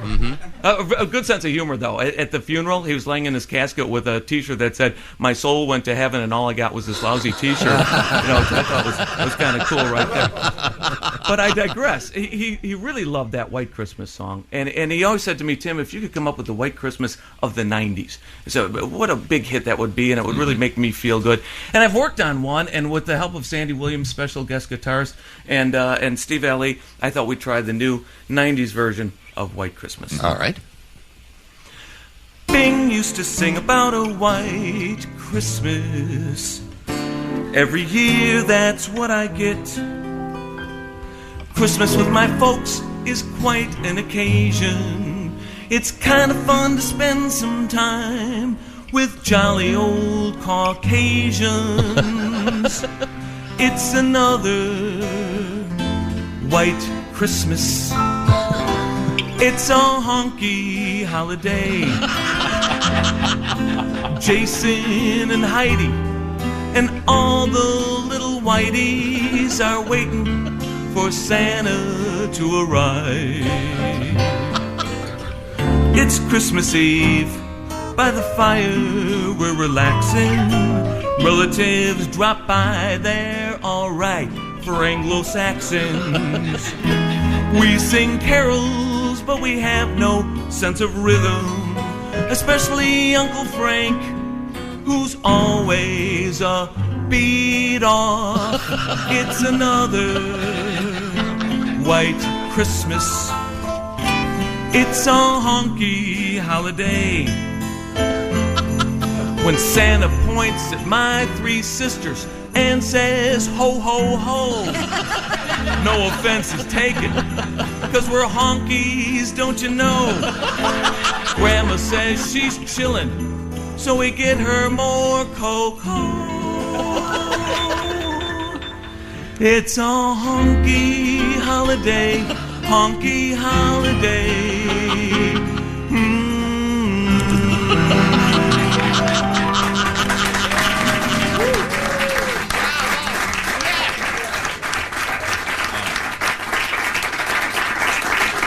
That is one white Christmas. I'm tearing up. Thank you. Tim Cavanaugh, Sandy Williams on the guitar, Ed Goss on percussion, Steve Ali on the piano on that one. Do we have time for one more?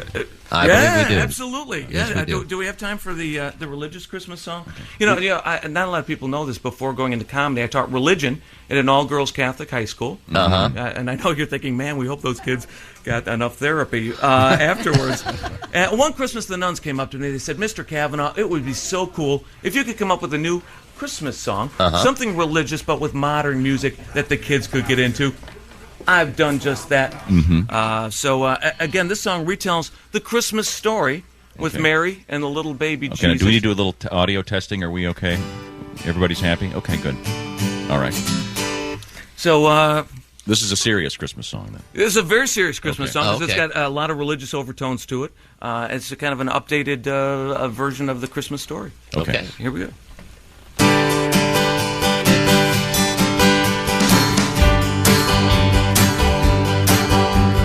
Left her nice home in Nazareth, traveling to the town of Bethlehem. She looks roly-poly, cause inside there's something holy. She's about to deliver salvation to man. Shepherds make their gift lists, proud Mary starting Christmas. Rolling, rolling, rolling toward redemption.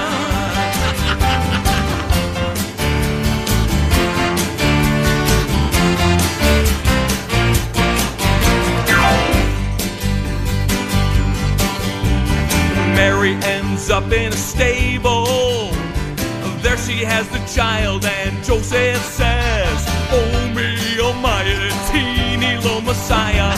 Let's call him Mickey, but the name didn't stick. Oh, shepherds make their gift lists, proud Mary starting Christmas. Rolling, rolling, rolling, rolling, rolling towards redemption.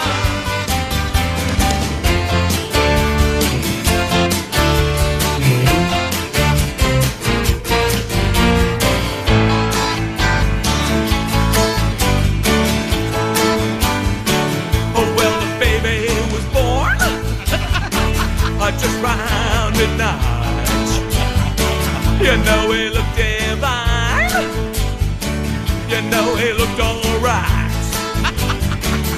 and the angels sang G-L-O-R,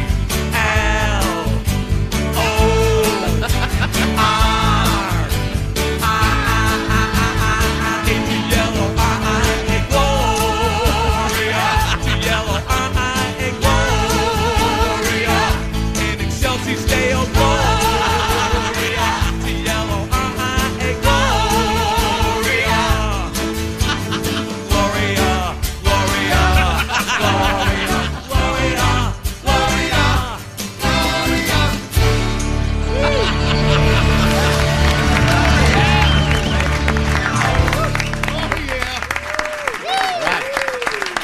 Tim Cavanaugh, along with the Bob and Tom Band.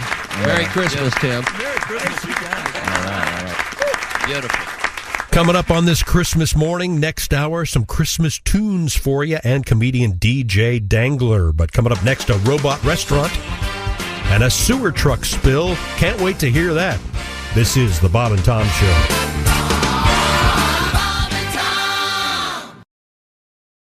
Every cup of Nespresso coffee is an invitation to transform your morning routine into a ritual you can treasure each and every day. Using the Vertuo Pup, a simple touch of the button freshly brews bold aromas and a rich, velvety crema layer for delicious cafe-quality coffee at home. Whether you enjoy your coffee hot or over ice, every sip, every morning is unforgettable. Nothing tastes like Nespresso coffee. Visit Nespresso.com or our app to explore our full range of easy-to-use machines and coffees not found anywhere else. Merry Christmas from all of us here at the Bob and Tom Show, and welcome back.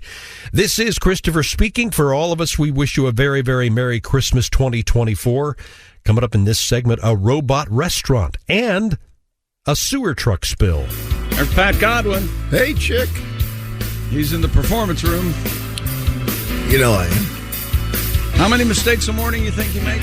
Today, 3. I think at least double digits. There's Josh Arnold. The morning's young. There's Ace Cosby. I'm Chick McGee.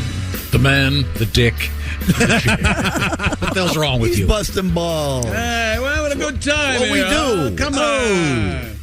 Bust balls. I very much enjoyed your tribute to the dog show. Who are you going to believe? Me busting balls or him with a hollow platitude? It's somewhere in the middle, yeah. Oh, you're really great, Pat. You may recall the idea for this song stemmed, I believe, originated with a Chick McGee thought. Yeah, yesterday Chick sang that. I thought, okay. The story I didn't make any mistakes. The Westminster Dog Show. It's unbelievable. That's the wrong button. Oh, sorry. Wait, oh, geez, what's going on? Stop. Oh, good for you. What the hell is going on? This gizmo, what are these called? Yeah, nope, not your fault. It's My the gizmo. my That's a mouse. It's broken. Yeah, The oh, mouse sure. is Sure. broken. Yeah, no, I'm dead. No How doubt. does a mouse break? It's dead. Who do you think believes that when you say stuff No, it's like dead. that? It's wireless, so they... The opinion he must have of us Oh, to my think we God. believe this. Yes. Look, this Plug one's it in. dead. I'm dazzling them So with this my one's words. plugged in now. Oh. But this one doesn't work as well. Of I course. see. not. Okay, certainly. It drags real slow. Hey, it's Much a drag like on this it. show. Get a load of this. I got an email from, and we have to read it because the guy's from Michigan. This Wait is till Mike. they get a load of me. Mike from Hillside. That Batman, the bad Batman movie. There's a restaurant chain starting in Canada. Tom, pay attention to me. I'm listening. I don't think you are. There's a restaurant chain starting in Canada. There's no staff in the restaurant. You walk into a computer screen, a face comes on and asks for your order. She will help with your purchase, and then it's all mechanics and AI in the back. They bring your purchase boxed out to you, and you go home. Who does? The restaurant's name is, it comes out on a conveyor belt, I guess. Oh. It's called Boxed, BOX'D, Boxed. Wow. I wonder if it's any good. I'm going to go because there aren't any other people there. There you go. Sounds Yeah, like that's a great chicken. hangout. Don't you want to break bread with your fellow man? No. Isolation is not good for people. Superman. Fortress of Solitude. That's all I'm saying. But he didn't live in there all the Yeah, time. but as soon as Lois started talking, he flew off. Remember that gigantic key that he had? Oh, yeah. Those were great days. You lock that mouth down. The point is, the Westminster Dog Show winner was this very unusual dog. For short, they call him PBGVs. I might as well not even have spoke. Petiba Se Griffon Von Dayan or something. Boy, your French is great, Tom. They look like little Benji dogs, a little cute little guy. But his name is Buddy Holly. It looks like Einstein from Back to the Future. More. Oh, yeah, it does. Very good, yeah. And Buddy Holly was paraded all over New York City yesterday because they do the dog show now. They don't do it at the Garden. They do it at the tennis. The Billie Jean King tennis. But interestingly enough, the dog, his name is Buddy Holly, and he refuses to fly. Very demanding. But Pat, you have a tribute to this little critter? The one I stumbled on earlier? No, this is your opportunity to get it right. All of my love, all of my I groom and I treat you like you are a human good boy. Good boy. When you're with me, good boy. The judges see that you are a pedigree. Other handlers, they be a hating, but you're number one, there's no debating, good boy. PBGV, good boy. When you're with me, the judges see that you are pedigree. Little tribute to Buddy Holly. And good boys. Good and girls. doggies. Good doggies. Now, do they penalize the dogs if they defecate in the middle of the I think they should match? Reward them. I think they should. I think dumping should be a category. Didn't that new Perfect Coil? There's a newfie that crapped last time, or really? Or did she? Maybe she just barked. Aren't they immediately put down? Okay. No, I'm sorry I brought it. Hey, Christy, anything else Tom. happening in the news? Drivers on a Colorado highway got into a bit of a mess when a truck filled with sewage spilled its contents on the road. Sewage like poop and pee? The Colorado State Patrol said the sewer truck had a spill in the eastbound lanes of I-76 in Adams County. Not the eastbound. Covering Poop the on road. highway.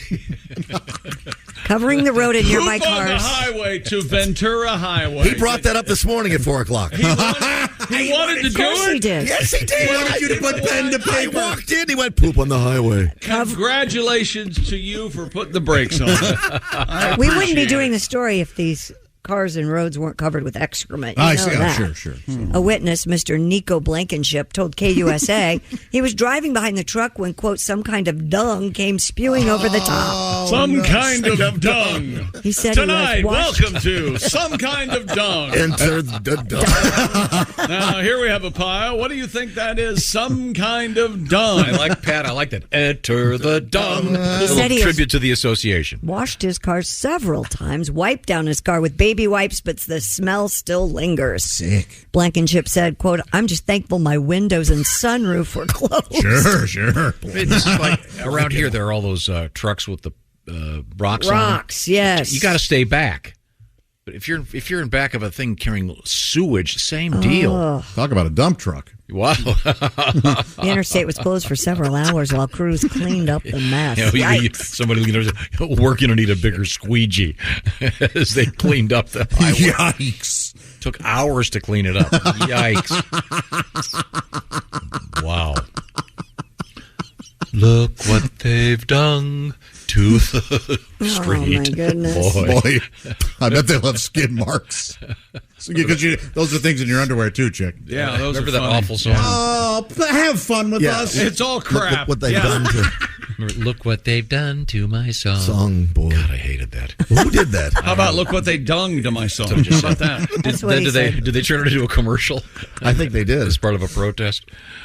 Okay. Oh, that's awful. Would you, for any reason, if you could, please answer this honestly? Would you have ever dated Joan Baez? For any reason whatsoever. I don't know, Ms. Baez. I'm sure. My God, she brings that whole Woodstock thing to a screeching halt. I can't. Oh, y'all having fun out there? David's Here's in prison. Swing Low, Sweet Chariot. Thanks, Joan. Will you leave? I'd rather watch Quill again. Bring back Sean on. Bring Richie Havens back. Oh, Richie of was course, great. I yeah. like that one. Of course. Freedom. Yeah, I'd rather watch Richie Havens Tone-deaf by pricks. far. Could Guys, we move on? done? Christy? What happened to him during the break? I don't know. Did someone get like one of those back scratchers and shove it up there and see if we can get the bug out? That's weird. I've been shopping for back scratching. That's weird. Yes. I can't. I don't know if I want an actual hand or like Like some the metal one that has a real some good. kind of a curved. The hand ones are the funniest. What happened to the one you had that was made out of wood? That's I made have for us? that one. I have that one at home. You need one for here? I need can bring one for mine here. back if you would like to use it. Nope, because Okay. it's been on your naked back. No thanks. No, Tom, I've whatever never happened to used it. that It's on brush my I bought you refrigerator. from Uranus Fudge Factory, where it's a brush, but it's just the handle and it says a brush for bald men? Hilarious. There are no bristles. Very, very funny. Where is it? What'd you do with it? It's somewhere. I'm sure it's flammable. It was a thoughtful gift.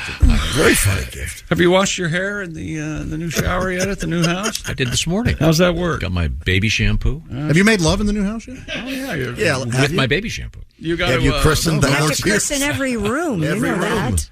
Have you at least one room? Be honest. Just answer us about your sex life. I'm not going to discuss it. You want? I'll answer. Gentleman I'm not going to discuss it. No way. No way, she said. I'm sure Kelly has needs. Are they being met? I don't know this guy's name, but we can. They do have a pool now, remember? You did admit to us that you tried the dirty talk and it didn't work. Remember last week? Oh, that's right. I didn't know that meant in general. Not I'm meeting needs. Yes, you are. Whatever that. What is that thing? It's a clothes shaver. You don't have a clothes shaver? Well, he doesn't wear sweaters. You, it makes sure all your clothes brand I new. haven't worn a sweater in 50 years. I hate sweaters. And by the way, as soon as you get a sweater vest, just kill yourself. You're done.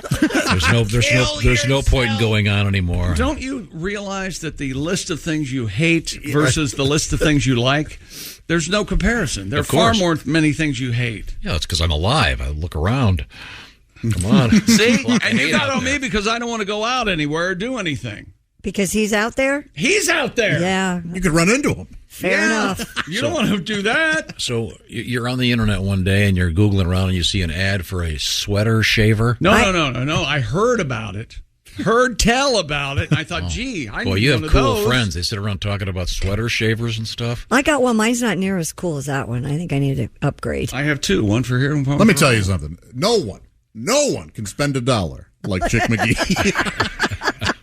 That's right. Does that because I spent several lifetimes, answering to someone. Now, is that a rechargeable sweater shaver, or is it plug batteries? You plug it into your computer, and it charges in the computer. I tell you what, I have seen him pre-sweater shaver. Yeah. It does look like a new shirt. It really does. Freshens anything. really need Sweatpants. Oh, it's amazing. Use it on Ace. Your sweatpants pill? Do Ace's back, will you? Well, I have merino wool sweatpants. Oh, okay. I did lose the power cord to the back thing you gave me. The back massager? Oh, Ace. Well, you can take Tom's. He'll never use it. What are you talking about? The thumper that I gave you for Christmas. You know, the thumper? Oh, that's great. I can use that thing. That white thing? You threw it away. No, they're black. They're black. You didn't use it. I got the small one. He got the small one because it's white. Next up on the Bob and Tom Show, comedian DJ Dangler and some bucket list items. We'll have that for you coming up just a few minutes. It's the Bob and Tom Show.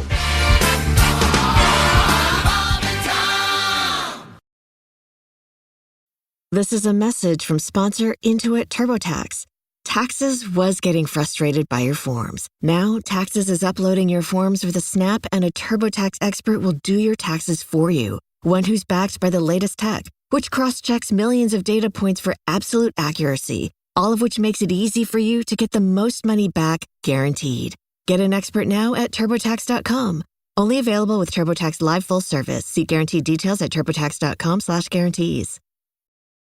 This is the Bob and Tom Show on Christmas morning 2024. This is Christopher in the Bob and Tom studios. This segment of the Best of the Show features comedian DJ Dangler talking about some bucket list items. This is the Bob and Tom program. Hello. Once again, thanks for joining us. Christy Lee is at the news desk. Hello. Chick McGee is at sports control this morning. We've been asking people, God knows why, to use their fax machines this morning, and but they have to write us notes with their opposite hand. Yeah. So if you're a lefty, you do it righty. If you're righty, you do it lefty. Looking at these, I've noticed that everyone who does this, all of the handwriting looks exactly the same. It does, doesn't it? Yeah, big block letters, but these are we got a huge stack of these, so we'll try to get some of these requests on for you. Before we get to that, and before we meet our guests in the studio, because we have two lovely guests in the studio, and then Tim Kavanaugh's also here. It's already starting out. Yeah. Hey, Tim Kavanaugh brought Godiva chocolates and Harry and David pears. Pears. As a little Christmas offering Thank for you guys very for the holidays. much, Tim. They're very good. Those pears are excellent. Yes, they're they candied are. or They something, are aren't they? succulent. I don't know. No, they're not. candied. They're just regular pears. But they're big and juicy, and I don't Change know it how to they a do taco tree. Pardon me? Pears. Wow. Can't they They're change very- a song to a taco tree? Can we make like tacos? Oh, partridge in a pear tree. Pear trees. Partridge in a taco tree. We also have Cosette and Teresa from our band that will be joining Tim momentarily. But first, we had a news story about a Santa Claus school in Japan. No. You're confusing. We are? Yeah, there was a. Yeah, I guess it's a school. The guy went to school in Greenland, and he's the only certified Santa in Japan, Paradise Yamamoto, and he's teaching other Japanese how to become Santa Clauses. You get certified to be Santa? Yeah. You have to go to Greenland? I guess. This sounds like one of those government programs we're paying way too much for. He's received a degree from the International Association of Authorized Santa Claus based in Greenland. Did you hear about the Santa that Christy took her daughters to? He builds yo-yos and has his coat off, and it's the working Santa. Oh, yeah, he's great. Toy shop table. I love that. Yeah. It's amazing. Well, here's a song about an Asian Santa. We have a song about that? Well, I dug around a little bit, and this is something from a good friend of the show, Tim Wilson, who we've been featuring a little bit this morning. Oh, okay. Last night we got an Oriental Santa Claus. Everything he brought us was made by the Japanese. He ate all the fortune cookies we left out for him. Then he took our picture and hung it on our bonsai Christmas tree. And I got a geisha girl and a set of new Ginzu knives. My wife got a wok and a Wang computer. She'd wanted all of our lives. Then he brought us in and knelt us down, and quietly as a mouse, with a Bank of Tokyo checkbook, respectfully bought our house. Last night we got an Oriental Santa Claus.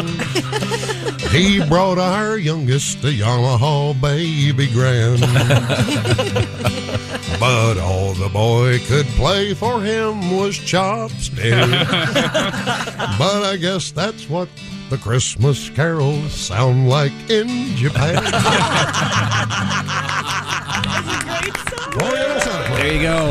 That is Tim Wilson, an Asian Santa Claus Our tribute this morning. to Oriental Santas. Okay. All right, we're done with that. All right, with us in the studio on this holiday show, we have comedian Tim Cavanaugh. Good morning, you guys. Now, are you going to play something? I don't see your guitar. You know what? We're a little bit of a Christmas chorale. Oh, this kind of an morning. acapella Yeah, thing? that's exactly what we're going to start No with. kidding. And, we're not a great chorale. We're not a bad chorale. We're an okay chorale, I think. I knew that was I was waiting for you guys to do that. Ladies and Get gentlemen. Leave that as, Wait a minute. Good night, everybody. As puns go, See me that in was Flint. pretty good. Come on to the okay It was chorale. okay. It's not a Chorale. bad. Now, the was band, good. we have Cosette Myers and we have Teresa Giles. Absolutely. Who are very fine singers. And then there's Tim. And then there's Tim. And then there's me for comedic lateness purposes. And you know what? If we can, why don't we get this one Get to it. started? Cosette, I believe you get Oh, it started. yeah, Big pipe. Alleluia, alleluia, alleluia, alleluia, alleluia. I heard that Santa cannot tell which website you visited. Alleluia, alleluia, alleluia, alleluia. This Christmas, Uncle Jake's got a fire retardant hairpiece. Alleluia, alleluia, alleluia, alleluia. I've got Piston Spacers tickets for Christmas Day. Alleluia, alleluia, alleluia, alleluia. And I found a folding chair built for both distance and accuracy. Alleluia, alleluia, alleluia, alleluia. Who played Grandpa on the Munsters? Al Lewis, Al Lewis, Al Lewis, Al Lewis. I'm pretty sure that my gonorrhea is gone. Alleluia, alleluia, alleluia. Wow. That, Tim Cavanaugh on the Cabinet OK Corral. You know what? They make you sound actually good. I know they do. You know what? Hallelujah. Yeah, there's a parts of that says that's not me. That's got The to be song didn't really have singing that. didn't really have an arc to it. It just kind of random. No, it was the things you were thankful for at Things Christmas. you're thankful for at Christmas. Hallelujah. But originally had nothing Santa about Christmas in it. Can't tell what website you've been on. You know why? Because Why? there are no Christmas cookies. But come on, that's 2. Oh my God! Out. I don't get that. It's a computer joke. It's a computer You joke. can go to internet options and delete cookies if you want to hide where you. If you do that, you can't get on the good sites. Never mind. And that's a man speaking from experience. It's a computer marker, is what it is. It's like a bookmark. Okay. Sort of. Is that the only song the chorale's going to do today? No, we're actually going to reprise an old Tim Cavanaugh song, a Christmas song, and this one I do have to plug in a little bit. So. Oh, okay. Well, Here, should we hang do on, a this song part- here for a second? I mean, play something? Or are you ready to go here? I've got lots of requests this morning, so Tim is getting out his guitar, and this will be ready right now. okay, give me 1 second. Give me a little bit of a strum on that baby, please. Okay, hang on. Could you bring the pitch pipe out again? That brings back all the memories of the old nuns. Remember how our nuns used to carry those around? Do you have one of those clicker things too that we have to genuflect when they do that? Yeah. Oh God. Didn't your nuns carry the pitch pipe? No. Yes, they always did. They always, Really? and they Wait, always slow had down- it in their slow down robe here. What's- somewhere. Yeah, they had it in a row. They had secret pockets, man. They had stuff. Where they got stuff. And I bet they had something Is else. that so in they there, can though. hit your knuckles in the right key? What? No, we always were singing and stuff. Oh, We're always yeah. singing because Yeah. singing is praying twice. Did they teach you that? No, I didn't hear that. Yeah. I'll tell you. I don't know some of the songs I've heard. Singing is praying badly. Well, why don't we keep that theme going then? All right, thanks for the support, Tom. We've got a Christmas song. Give me a strum on that. And this one, Okay. this one retells the Christmas story with Mary and the little baby Jesus. Hope you guys enjoy it. Here we go.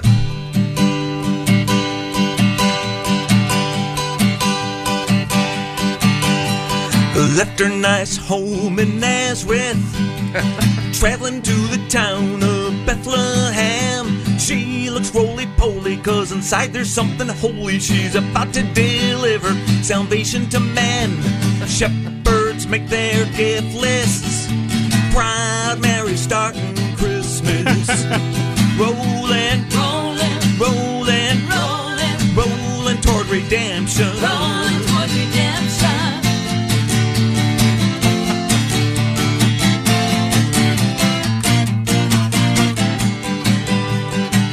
Oh yeah, I could get a job in a wedding band if I wanted to. Listen to that. Mary ends up in a stable. There she has the child, and Joseph says, "Oh me, oh my, a teeny little Messiah.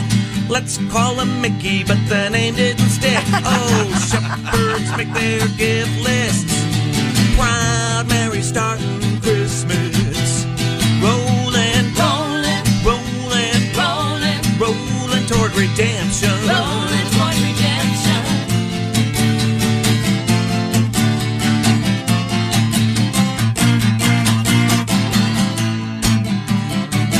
Oh, It's a medley. Oh, well, the baby was born just round midnight. You know he looked divine. You know he looked alright. And the angels sang G, L, O, R, G-L-O-R-I-A, Gloria, G-L-O-R-I-A, Gloria, in excelsis Deo, Gloria, G-L-O-R-I-A, Gloria. Tim Cavanaugh. And Tim, the, you've never sounded better. No, you haven't, man. You have Thank to you. bring them every time. Thank you. All right, you guys have a regular gig now. Wow. Because I can tell I am not going to be welcome back without you guys. Amen. Thank you. Now, I think we're Aren't they going to good? keep with our theme here. Okay. Kind of the religious aspects of Christmas with this highly requested song. This is Pat Godwin and his take on adding more religiosity. Is that a word? Yeah, that's a word. To the Christmas season. Absolutely. Let's put Christ back in Christmas, right back where he belongs. Let's put Christ back in Christmas, and back in your favorite Christmas songs. Frosty the Snowman was Jesus Christ's best friend. He stood there melting by the cross until the very end. Ho! Whoa! You better not shout, you better not cry, you better not pout, I'm telling you why. Jesus Christ is coming again. Again! One more! Let's put Christ Christmas today. Right back where he belongs.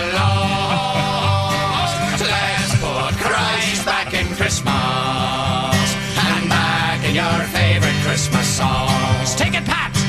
Jesus, the long-haired Savior, had a very shiny glow. And if you ever saw it, you would call it a halo. Halo! Let's put Christ back in Christmas. The true meaning of the season. Right back where he belongs. Let's put Christ back in Christmas. And back in your favorite. And back in your favorite. And back in your favorite Christmas song. Jingle bells go to hell if you do not parade. Thank you. Good night. Need a drink. Patty G, Pat Godwin, and let's put Christ back in Christmas. Every time I hear that line, Frosty the Snowman was Jesus Christ's best friend. I gotta laugh. Yeah. It's interesting that we have kind of the arid holiday tradition of the reality of Christmas, and then the whole Christmassy snow tradition. From Europe and the Santa Claus and the North Pole, that whole thing. Because Jesus wasn't born in the North Pole. No, he wasn't. No, he wasn't. So last we heard. Because if he had been, I bet there would have been room at the inn, because who the hell be there? That's right. You know, but who would build an inn up there? Yeah, but the donkey would have frozen by the time they got there. Yeah, see, that's why it's probably good the way it happened with the way it did. And I've frozen my ass a couple of times. Did you see ESPN? They do the top 10 plays of the day, every sports center or whatever. They had a guy surfing in the Arctic Ocean or some wild thing. That's a guy who probably just got thawed out from. I mean, he was Are on there a surfboard waves in the Arctic? I thought it was just full of ice. Like tiny little waves somewhere where it's not quite as cold, I guess. Right. Well, thank you very much. We're going to grab a couple quick news headlines from Christy Lee. Then we got to get to these left-handed and right-handed requests here. This one says, Bob and Tom, alone in office, I would like a stick to beat my cheap boss for Christmas. Oh. Wow. Signed, Kathy. Kathy, I think I know what song she wants to hear. Oh, yeah. With a stick. Here we go. Dear Santa, this is Billy from Dallas. I would like a big wheel with the air conditioning package, power steering, CD player, and also a Sony PlayStation. Dear Santa, this is Raul from Venezuela. I want a stick to burn for heat. Dear Santa, this is Jessica from Aspen. I like a Barbie dream house with the electric sports car and lots of outfits and matching outfits for me too, please. Dear Santa, this is Lupe from Paraguay. I want some rain so I can stop drinking my own urine.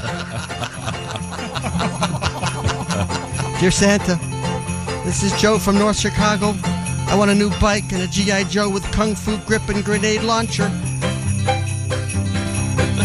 Dear Santa, this is Aziz from Yemen. I want a grenade launcher.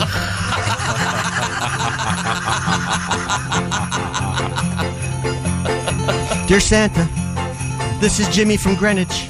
I want an electric train set with the whole village and the mountains and the tunnels and a robot to clean my room. Dear Santa, this is Chang from Laos. I want an electric scooter, a surfboard, rollerblades, and a CD-ROM player. Just kidding. I want a stick. Dear Santa, this is Wada-di-da-do from Calcutta. I want a fly swatter.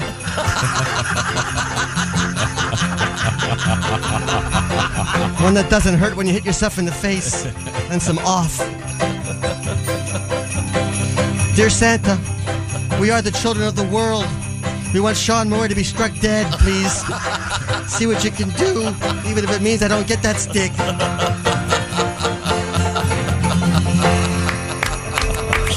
Sean Moore. More of the Bob and Tom Show is on the way. Some more Christmas tunes for you on this Christmas morning. Next on the Bob and Tom Show.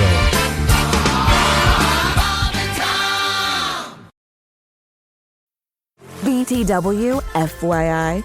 Visit Nexplanon.com RN to learn about Nexplanon. It's an adjustable implant, 68 milligrams radiopaque. Or ask your HCP IRL.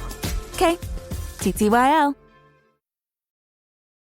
Hope you're having a great Christmas morning. This is Christopher in the Bob and Tom Studios, the best of the Bob and Tom Show.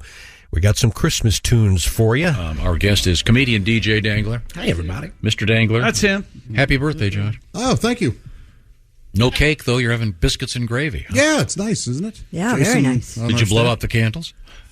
There were no candles, but that's fine. Yeah, the gravy's pretty wet. You can't. Yeah, you can't put 45 The candles biscuits in were one covered biscuit. with fondant, right? Yeah, they were. Yes, yeah, because I am. I'm not proud of this, but I like to tell people the best biscuits and gravy I've had in my entire life was at a vegan restaurant in Minnesota. Oh, no kidding! And I'm mad about it. Like, I don't want it to be true, but it was amazing. It came with broccoli on top of it. I was mad. Now wait, I was wait a hungry. minute. Like, they brought it to me, and I was like, "This isn't." And then I ate it, and I was like, "I was wrong." Oh. I don't know about that. Interesting. The B and B&G does not stand for broccoli. Get that. I like broccoli, but get that dumb green stuff out of there. Hey, my friend. this isn't. I got drafted into this war. I didn't volunteer, man. Oh, your gal's vegan? No. Oh no. Oh. Oh God, no. Oh. No. You ever had a raw pizza? I think I have. Is What's that a like raw pizza? It's not really. It looks like a pizza, and it's made of nothing but uncooked vegetables. Oh yeah. Oh, really? They're actually pretty good, Josh. You might want to try one. Add to your repertoire. Birthday. Yes, out of the clear blue sky, we're talking about food, Josh. Oh, Maybe my you'd like gosh. to have a bite. No, it's I'm serious. I've They're been at plenty of vegan restaurants. They're always delicious. I've never had a vegan meal I didn't like, so I will try that. Yeah, they're good. Now, we have to get back to our bucket list My God. with Chick McGee. What's going on over there? Bucket list. How would you, Tom, like to tame a lion? Not at all. No. Why not? I have been in the room. You were there. We had a fully grown tiger in here. Oh, come on. Remember? No, the tiger wasn't full. It was like a teen tiger. It wasn't even fully grown. He was the size of 8 dogs, Yeah. and he had a bowling pin He as his wasn't toy. that much bigger than my He tore up one of our stools, and then a couple months later, he attacked another disc jockey. I believe it was in Pittsburgh. back when Cecil Fielder was drinking? Scary. Not that kind of tiger. That's right. Norm Cash. Save cash with cash. No, I would not want to tame a lion. No, thank you. Oh, here's one. Ride in a luge. Oh yeah. Yeah. That would be terrifying. Why? Is the luge the one you do by yourself? Yeah. Well, you that get- would be. You steer with your feet? That's scary because like people who are good at that die. Yeah. Yeah, you're going unbelievably fast, and your balls are like. Can 3 I be inches like from the fourth guy in a bobsled team? So there's 3 dudes that know what they're doing. I That's just get more to ride my along. speed. Yeah, I That's want what to Okay. be like a I've done a bobsled street passenger. luge. Have you done that? No. Oh, boy, that's scary. Let me look here, Willie. Ride in a Luge. Nope, that's not bobsled. Hey, in Willie's defense, you asked about lions, and Tom started telling a story about a tiger. So, They're similar, Josh. apparently we can You much caught the him, same way. Daddy. Much the That's same where way, he- Josh. A lion and tiger is similar. The way a pepperoni pizza is similar to a sausage pizza. Really? No, they're relatable. Okay, this is. Well, look at how funny he thinks he is. You know what, Josh? laughing. If he makes one more fat joke, you should eat him. You should cut his arm off. You should Willie, smoke it. that is sort of a fat joke. No, I'm trying to. The suggestion that I could eat a man. No, I think. Oh, don't you all want to do it though? Doesn't everybody want that unforbidden taste? Everybody wants it. We can also. Everybody wants to eat a person. We can all say it out loud. We want the forbidden taste We in our can mouth. all No, we don't. Do you suppose there's an unfortunate place named the Dahmer restaurant that before that all that hit the fan? Well, in Wisconsin, they're famous for what's it called, the Cannibal Burger, and it's just rye bread with raw ground beef And on top onion of on it. top, yeah. Oh, like a steak tartare kind of thing? But it's not like cut up tartare. ground It's just beef. ground beef. That's deadly. Yeah, Don't it's not- eat one of You're those. not supposed to. It's on like regional foods you're supposed to avoid. Yeah. I love that website. Any more bucket list items over there? I want to do this, and I had to look up what it was. But what do you think zorbing is? Z as in zebra, O-R-B as in boy, I-N-G. Zorbing. Zorbing. Oh, no. It's a very common practice. Is it Do when you know? become a Power Ranger?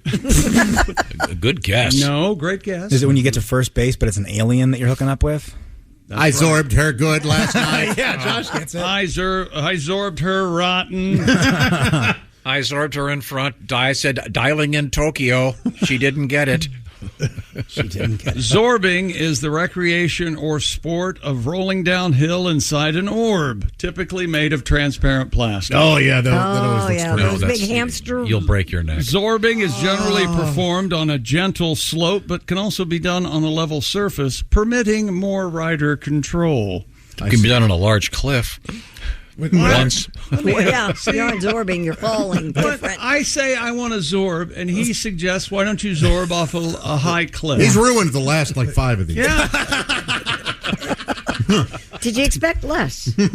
I was the youngest in a big family that grew up in the woods. We used to always do like we had a monster truck tire that we could just get rolled down the hill. Yeah. And then eventually, you do it until somebody gets sick and cries. Like, when do you quit? Well, when everybody's thrown up. I want to do this too. I think this sounds interesting. Chase a tornado. I think that would be cool. I think that would be cool. That'd be fun. You in a car in this? You're in a big van like in the movie Twister? No, I do it on foot. Hey, get off my lawn! Hey, get over here! Get off my lawn, you stupid tornado! Hey, hang on, I gotta go. I'm going to get you. I want to stalk a tornado. Oh, yeah. Maybe my biggest bucket list thing is to dive with sharks. I really do want to do that. I've done that. With sharks. With the cage or I've done that.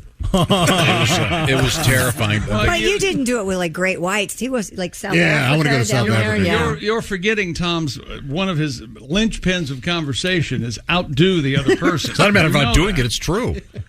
Were you in that time? No, I don't do that. And the guy goes, okay, what's going to happen is we're going to go down there, and then you'll have like 50 sharks, and they'll just be circling us. They're nurse sharks. And they're not going to come and bite you. And when I'm down there, I'm thinking, what if one of the sharks didn't get the memo? Yeah. How do they know? Doesn't nurse sharks, don't they just offer you their teat? Right? That's right.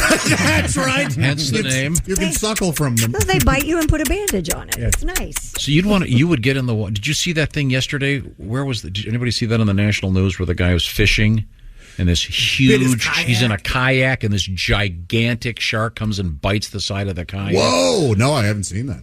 No thanks. That's pretty exciting. I get so scared of anything in the water. Yeah, it's creepy, isn't it? It's a different world. Like, Yeah. I can remember once I saw a turtle that was about like the size of a dinner plate. Like, and it wasn't one of the, but like, I'm still kind of scared of turtle. Like, what's it going to do? Nothing. Well, but it's but it snapping. wasn't supposed Yeah. to be there. Snapping And turtle. now I'm terrified. Oh, they can snap off your mail. Snapping number. turtles, Oh, yeah. can, sure. And that's Well, what they bite. go for first. Yeah. Well, the danger. That's also how I enter every body of water. Yeah. Penis How's first. the water? Is it warm? Hold up. Let me put my Job dong in one, there. job one for turtle. Go ahead. Go ahead. Get the water. Dip a penis in. Oh, Make it's sure warm chilly. enough. Do an old the dong Now check. this one sounds heartwarming and lovely. All right. Visit every state park. Every state That's a park. lot. Couldn't do it. What about every ballpark? I'd like to do that. That's cool. Every state park. Chick, I'm Willie. sorry. You know what? Sometimes in a conversation, you can deviate from the first thing that's said. That's Especially when it's- Griswold talk lesson number one. Especially when it's as boring as visiting every state park. Oh, come on. Chick, I would do that. I with want to you. eat a hot dog in every state park.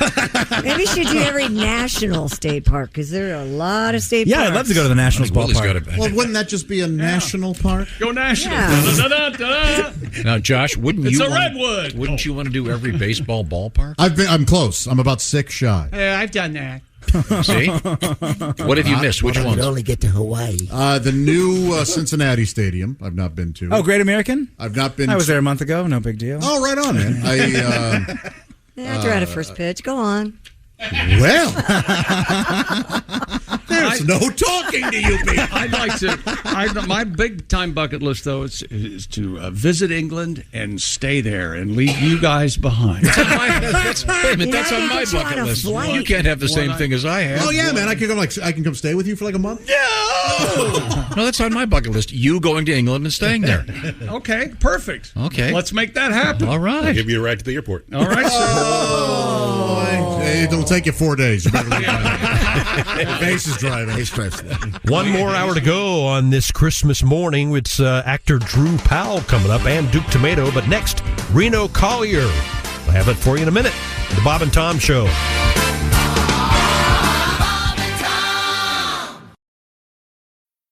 Whether it's a movie night or just midday, Skinny Pop is a salty snack that keeps on giving. Made with just 3 simple ingredients for an irresistibly delicious taste and a large serving size that lasts. Deliciously popped, perfectly salted. Skinny Pop, popular for a reason. Shop Skinny Pop now. Hey, welcome back and Merry Christmas from all of us here at the Bob and Tom Show. This is Christopher speaking. This segment, first one of this hour, features Reno Collier and a near-death experience. And I think we're going to be joined by Reno. There he is. It's Reno Collier with that familiar. Good morning, my friends. The familiar blue lamp. Yes. Yeah, man, you love that thing. Well, no, It looks like something my grandmother had. Sorry. That is quite a lamp. Yeah. Oh, your grandmother had a lamp made out of the Bad taste? Yes, she did. No. Oh, jeez. You get Chrissy. My wife's going to.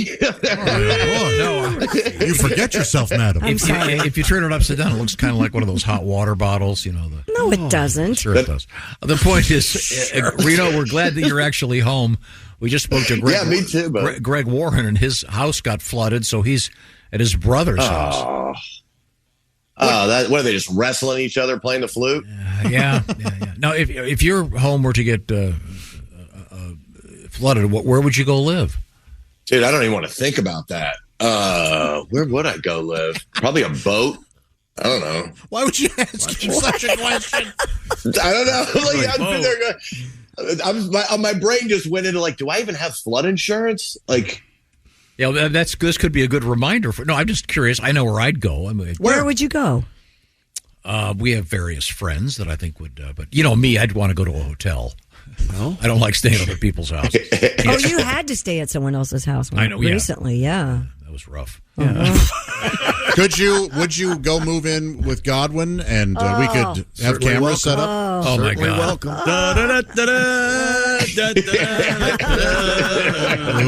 Without driving each other crazy. I stubbed my toe on a GD tambourine.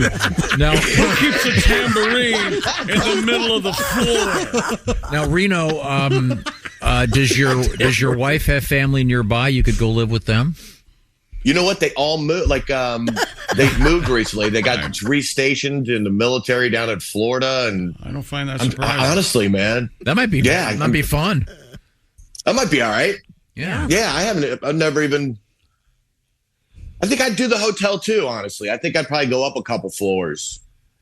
You know. All right. I'm just curious. It's something we all have to think about. No, I hope not.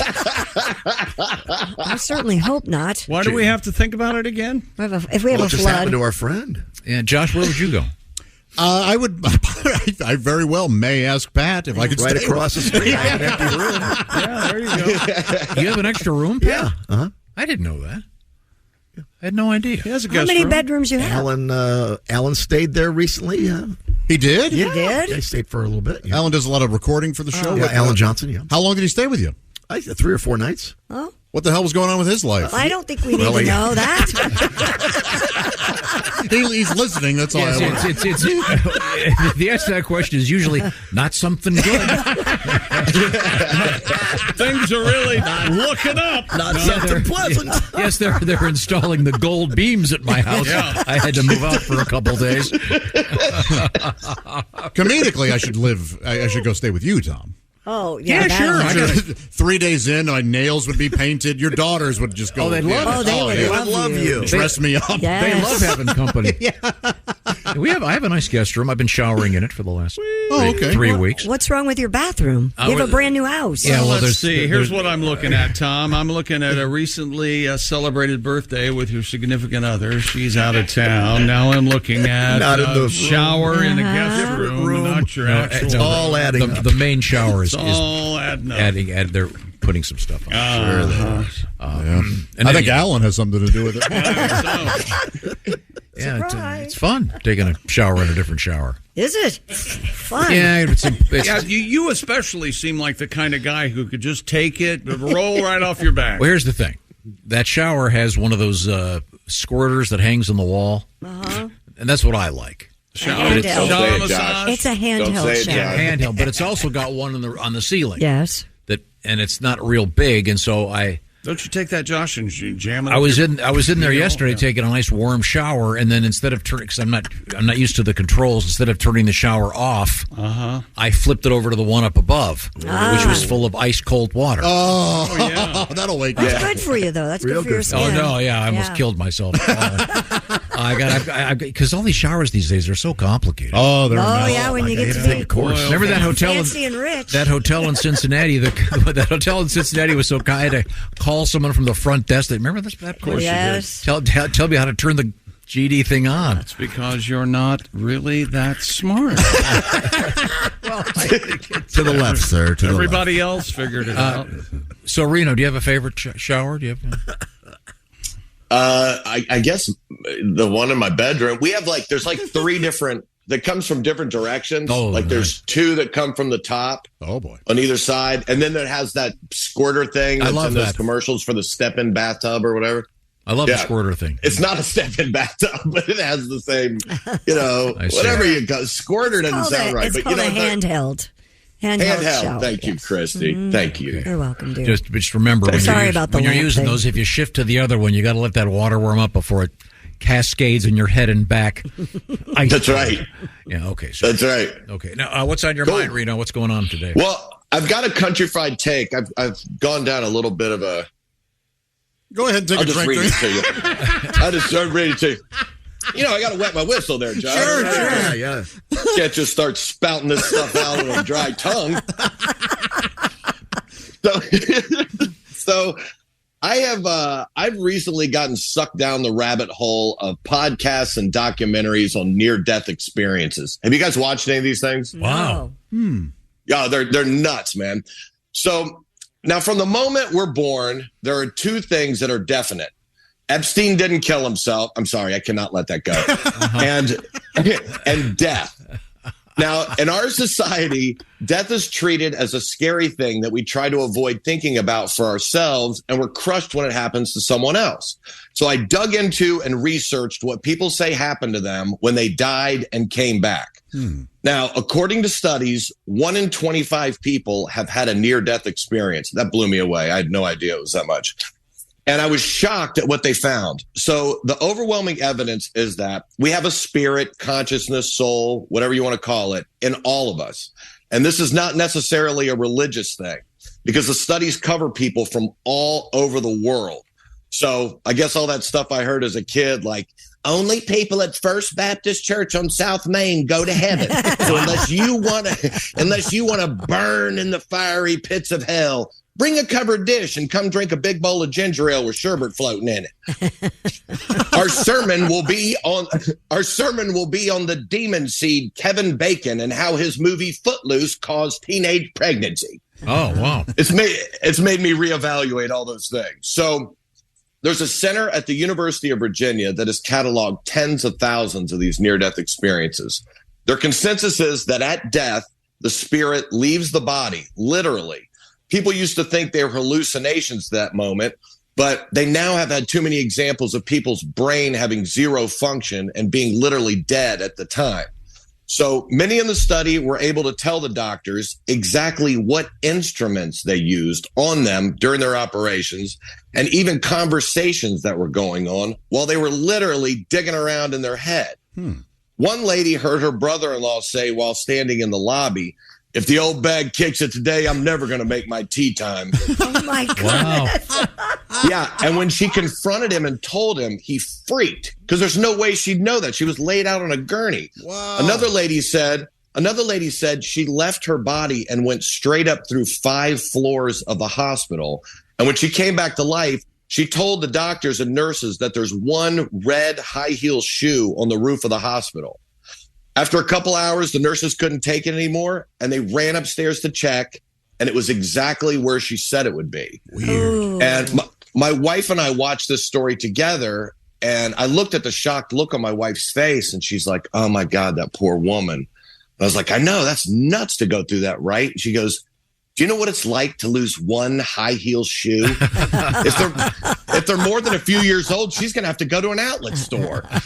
And this just proves that people see stories from various angles, and everyone looks at death differently. I guess, as a teenager, when somebody in my family died, I remember thinking, oh, great. Now Aunt Frida's going to see what I do in the shower. No. You ever think about that? No. Never. Yeah, I think about what you do in the shower, sure. Attaboy, Josh. Stay strong. And many people, especially in the South, are really worried about their funeral, and they have good reason to. I'm not sure if you've ever been to a Southern funeral, but the crowd whispers comments all through it. The preacher's like, Sally loved everyone, and she never met a stranger. And you hear an old woman say under her breath, yeah, because she'd sleep with him after knowing him for 15 minutes.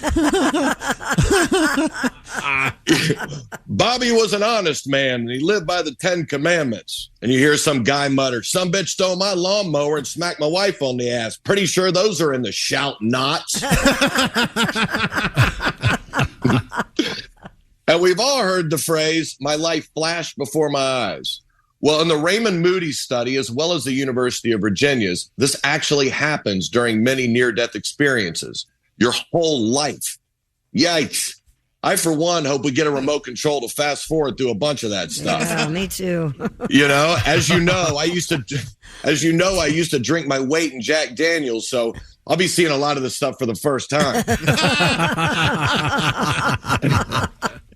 Either way, maybe those thoughts of kindness and helping others come from deep inside us. Maybe that spark and light in all of us comes from the inside and not the computer we're lugging around inside our head. But if our spirit does live on, maybe the fear goes away and being kind would come easier. And to my Aunt Frida, wherever you are, I cannot apologize enough. I am so sorry for what you had to see. I'm Reno Collier, and that's my Country Fried Take. Oh, very nice. Thank you, Reno. Very good. Yes. Yeah, back in the day, wasn't Near Death that third show on a Saturday? On the way next, more from Christmas Live Day 1998 with Duke Tomato. It's next here on Christmas morning. This is the Bob and Tom Show.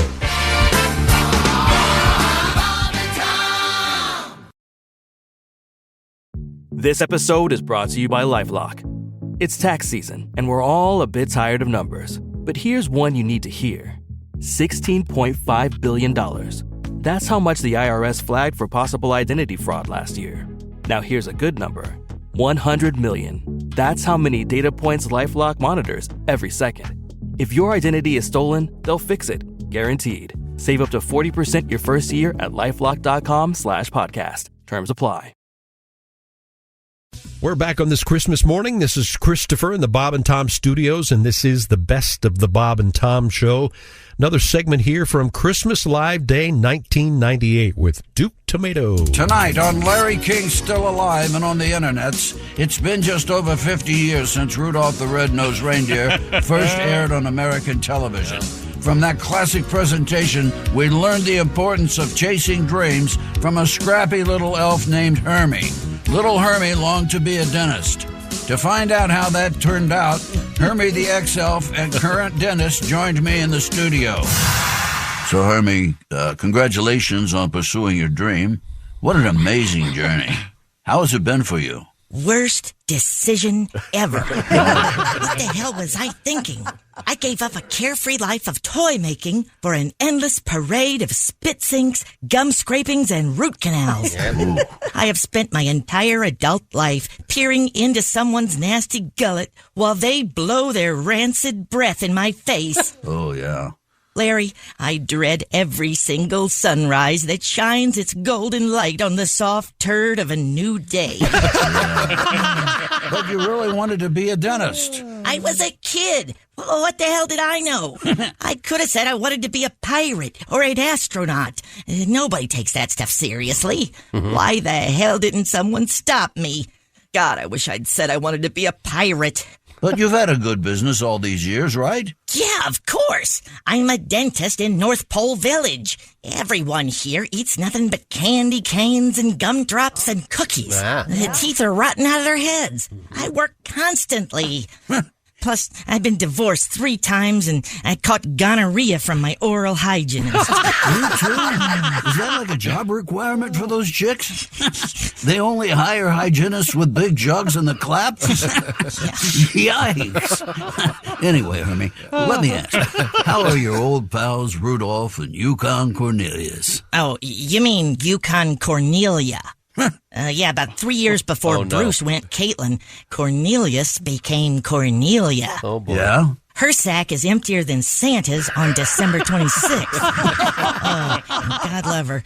Cornelia is the ugliest broad I've ever seen. Wow. Oh. Wait, I take that back. She is slightly hotter than my second wife. Jesus, I should never drink that much eggnog. Wow. That's how I ended up with wife number 11. No, I'm sorry. Number 11 was due to too much hash. 14 was the eggnog bender. That's tonight on Larry King, Still Alive and on the internets. Thank you. We are now in the bowels of the studio. And our old pal. Duke Tomato joins us. Duke, how are you? Why is the term bowels used immediately when I'm on the show? Old pal, not bowel. He said bowels, and the bowels, that's the first thing he said out of his mouth. Dukes, do you want to introduce your band, Duke? Larry, this is Larry Griffin Sledge on keyboards. Larry, play something on something. That's right here with you. Very nice. Josh Quirk back in the booth on drums. Josh, can you hit the drums for me? That's good. That's just, you hit the drums. Uh-huh. And of course, the host of Bass Talk. Ladies and gentlemen, on the bass here, the incredible Mark Christopher Rorman. Huge. We're going to open up with a Christmas song, I understand. Yeah, we are. This is a wonderful song. This is, it's Christmas. Feel free to sing along. 1, 2, 1, 2, 3.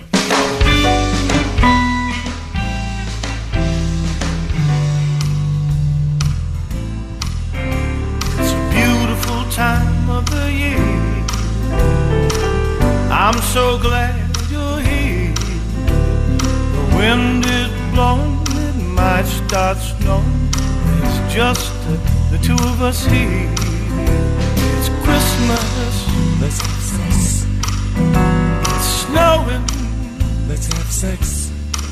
Santa's coming. Let's have sex. Ooh. Let's have sex.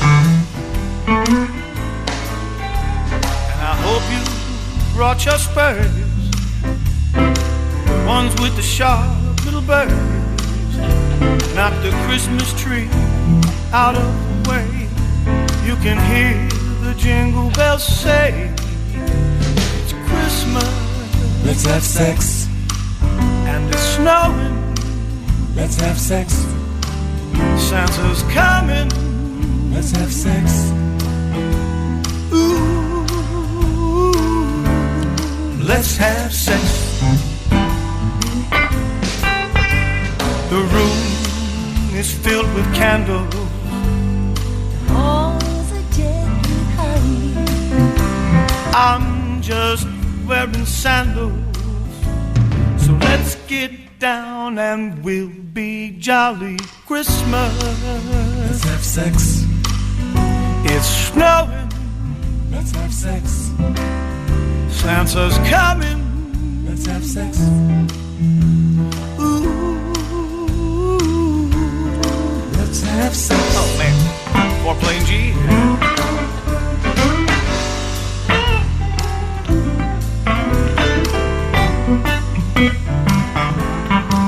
Ho, ho, ho, ho, ho, ho. Oh.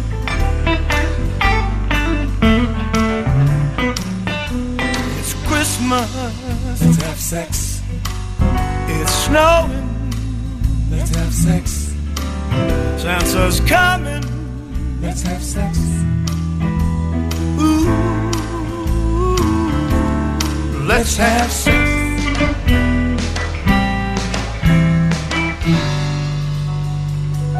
Come over here, baby. I got a little something for you. Christmas greeting from Duke Tomato. Very nice. And thanks to Teresa Giles, sitting in with Duke Tomato in the Power Trio on Thank that you, one. Teresa. Here. Also known as Tammy Why Not, and I think occasionally Virginia Kegel. Thanks very much, Teresa. A woman of many faces. Duke Tomato joins us here in the Bob and Tom program, a special edition of Live Day. Another Christmas one for us now? You want to do that one? Sure. This is a tune called Look Out, It's Santa. 1, 2, 1, 2, 3, 4.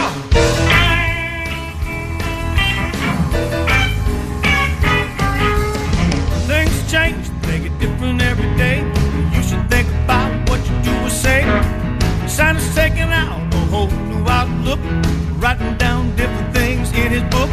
Don't hit your sister, you better resist. You don't want to get old Santa pissed. Oh, this Christmas won't be the same. Remember, Santa is an Italian name. Look out, it's Santa. He's gonna kick your butt. Look out, it's Santa. Crazy red suited nut. Look out, it's Santa. I believe he's got a gun. He's coming after you. Oh no!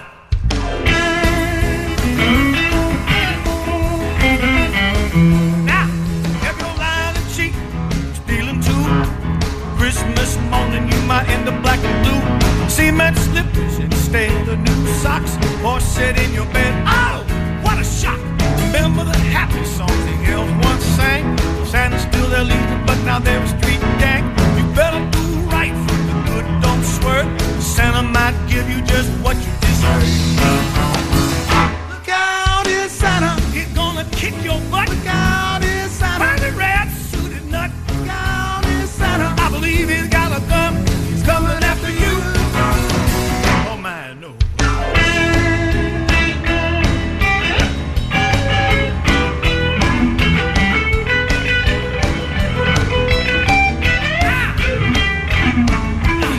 Down the chimney, he come with a crash.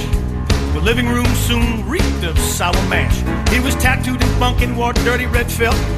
And under his eye was a nasty black and blue welt. His belt and his shoes had tarnished buckles. He reached down in his pants, pulled out his brass knuckles.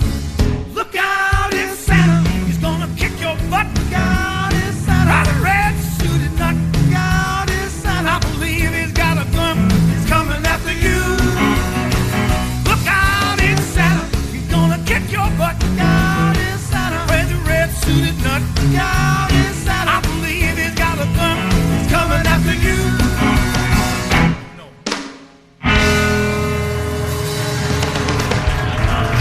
It won't be the same.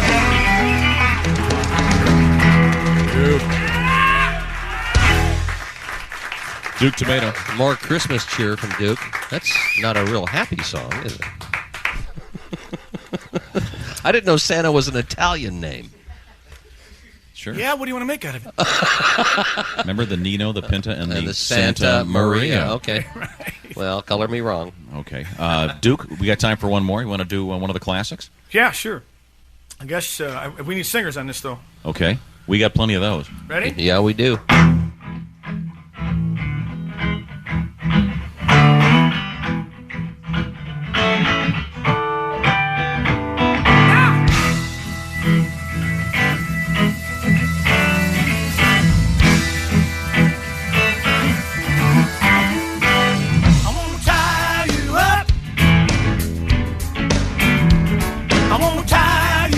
Everybody help us out here. I want to tie you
a dog. Much, much more. What you think you never done before? Baby, nice bucket. I'm gonna tie you up. I want to tie you up. Yeah. I want to tie you up. I want to tie you up. Rock and roll.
How you like it so far?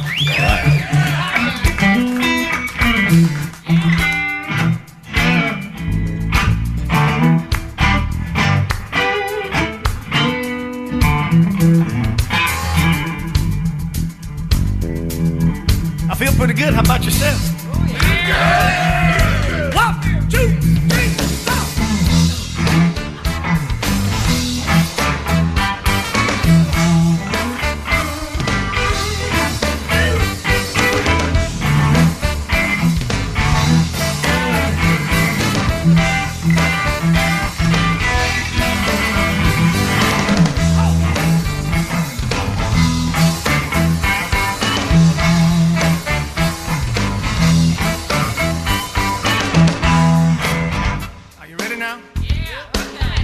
I wanna tie you up. I wanna tie you up and do things that you never done before. I wanna tie you up in the backseat of the Buick. I wanna tie you up and your little sister too. I wanna tie you up in a hot tub full of mayonnaise and jalapeno peppers. I wanna tie you up. Let me hear just the women sing, just the women, please.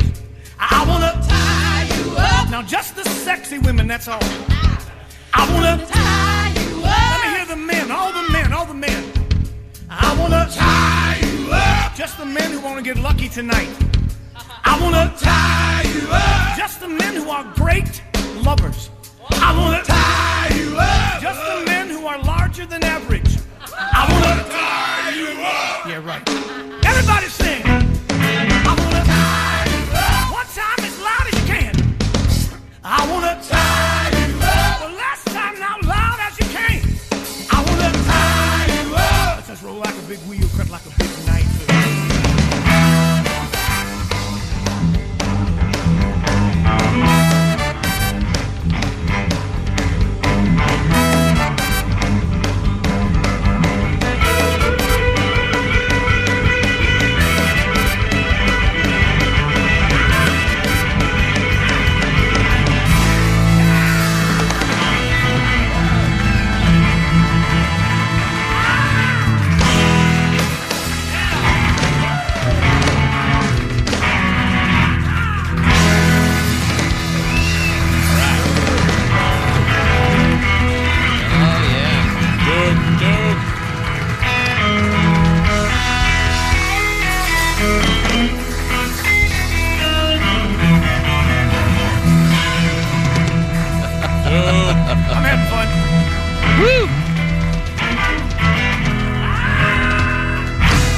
Oh, yeah. Duke Tomato and the Power Trio. We're coming right back. One more segment to go. It's with actor Drew Powell. He's coming up in just a minute. This is the Bob and Tom Show.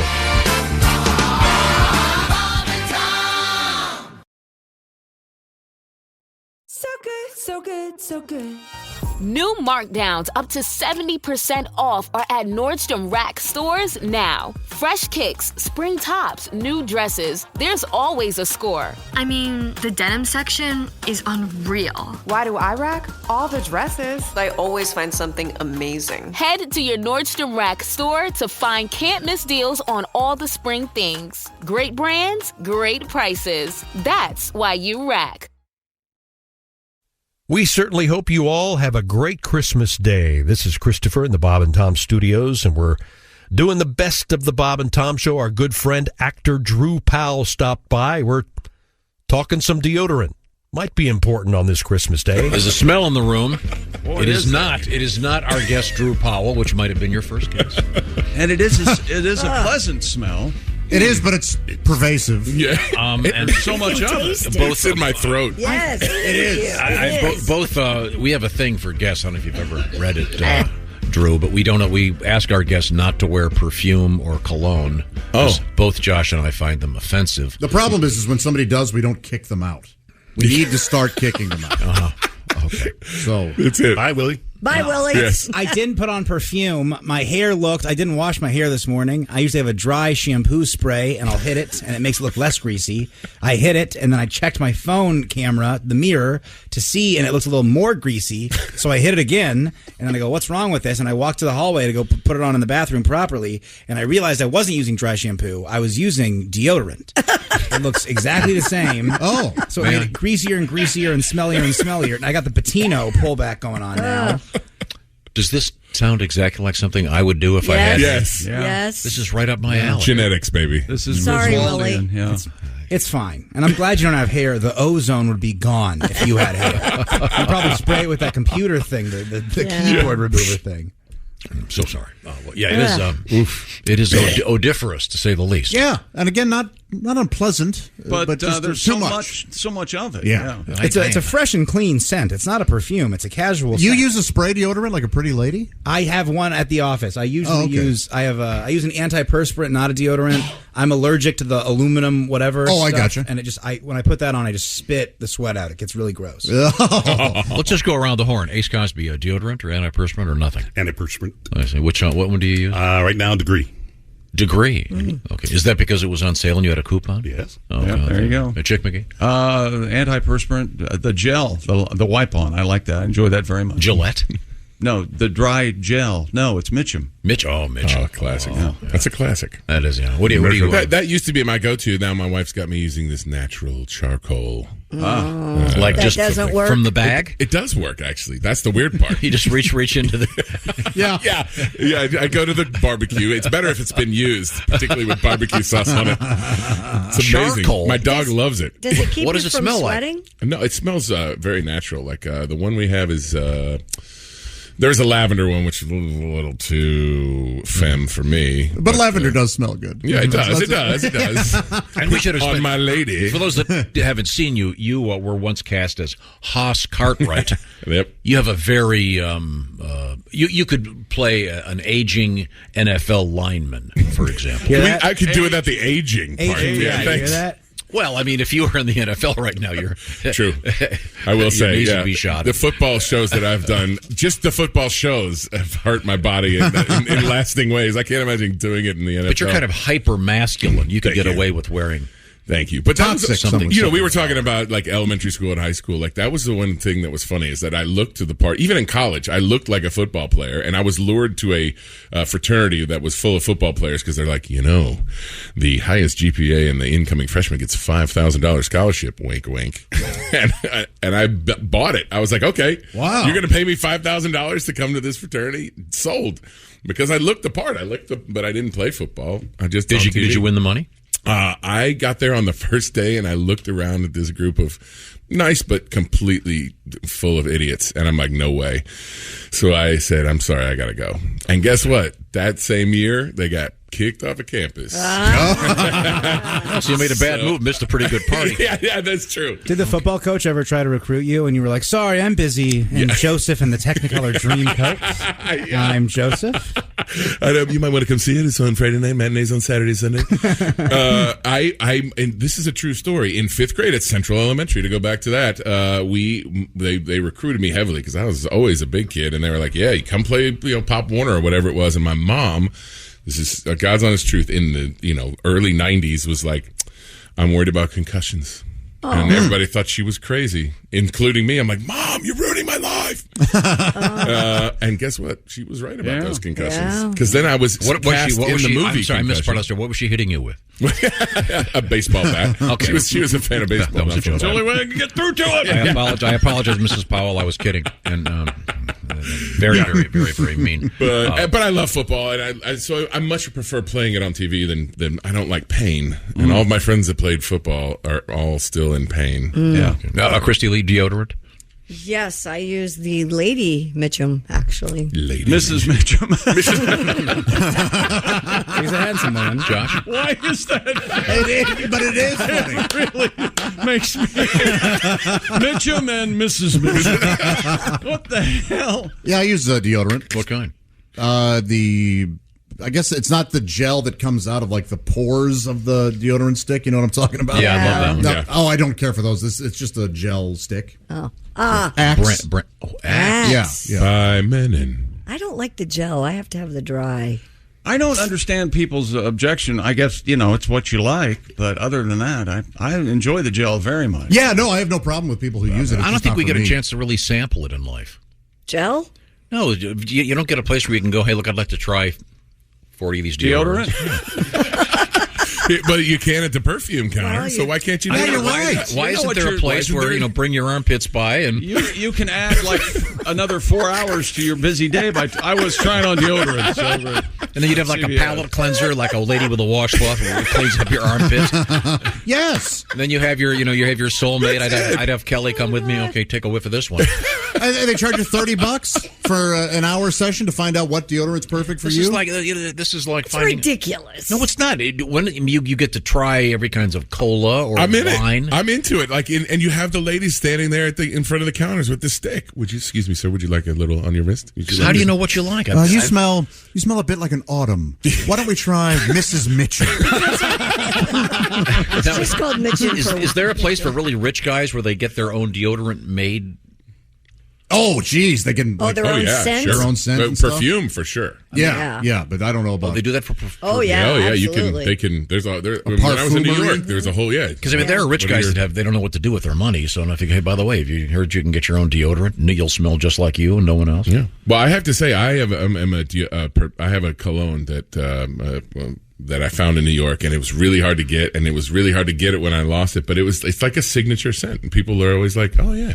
I would never figure you. I would figure your signature scent would be, transmissions. I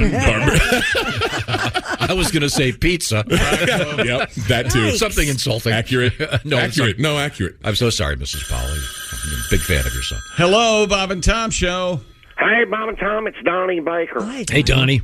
And chick, I'm like you. I like that deodorant. It comes straight from the pores. Mine's even got like little chunks of minerals. I don't know what it is.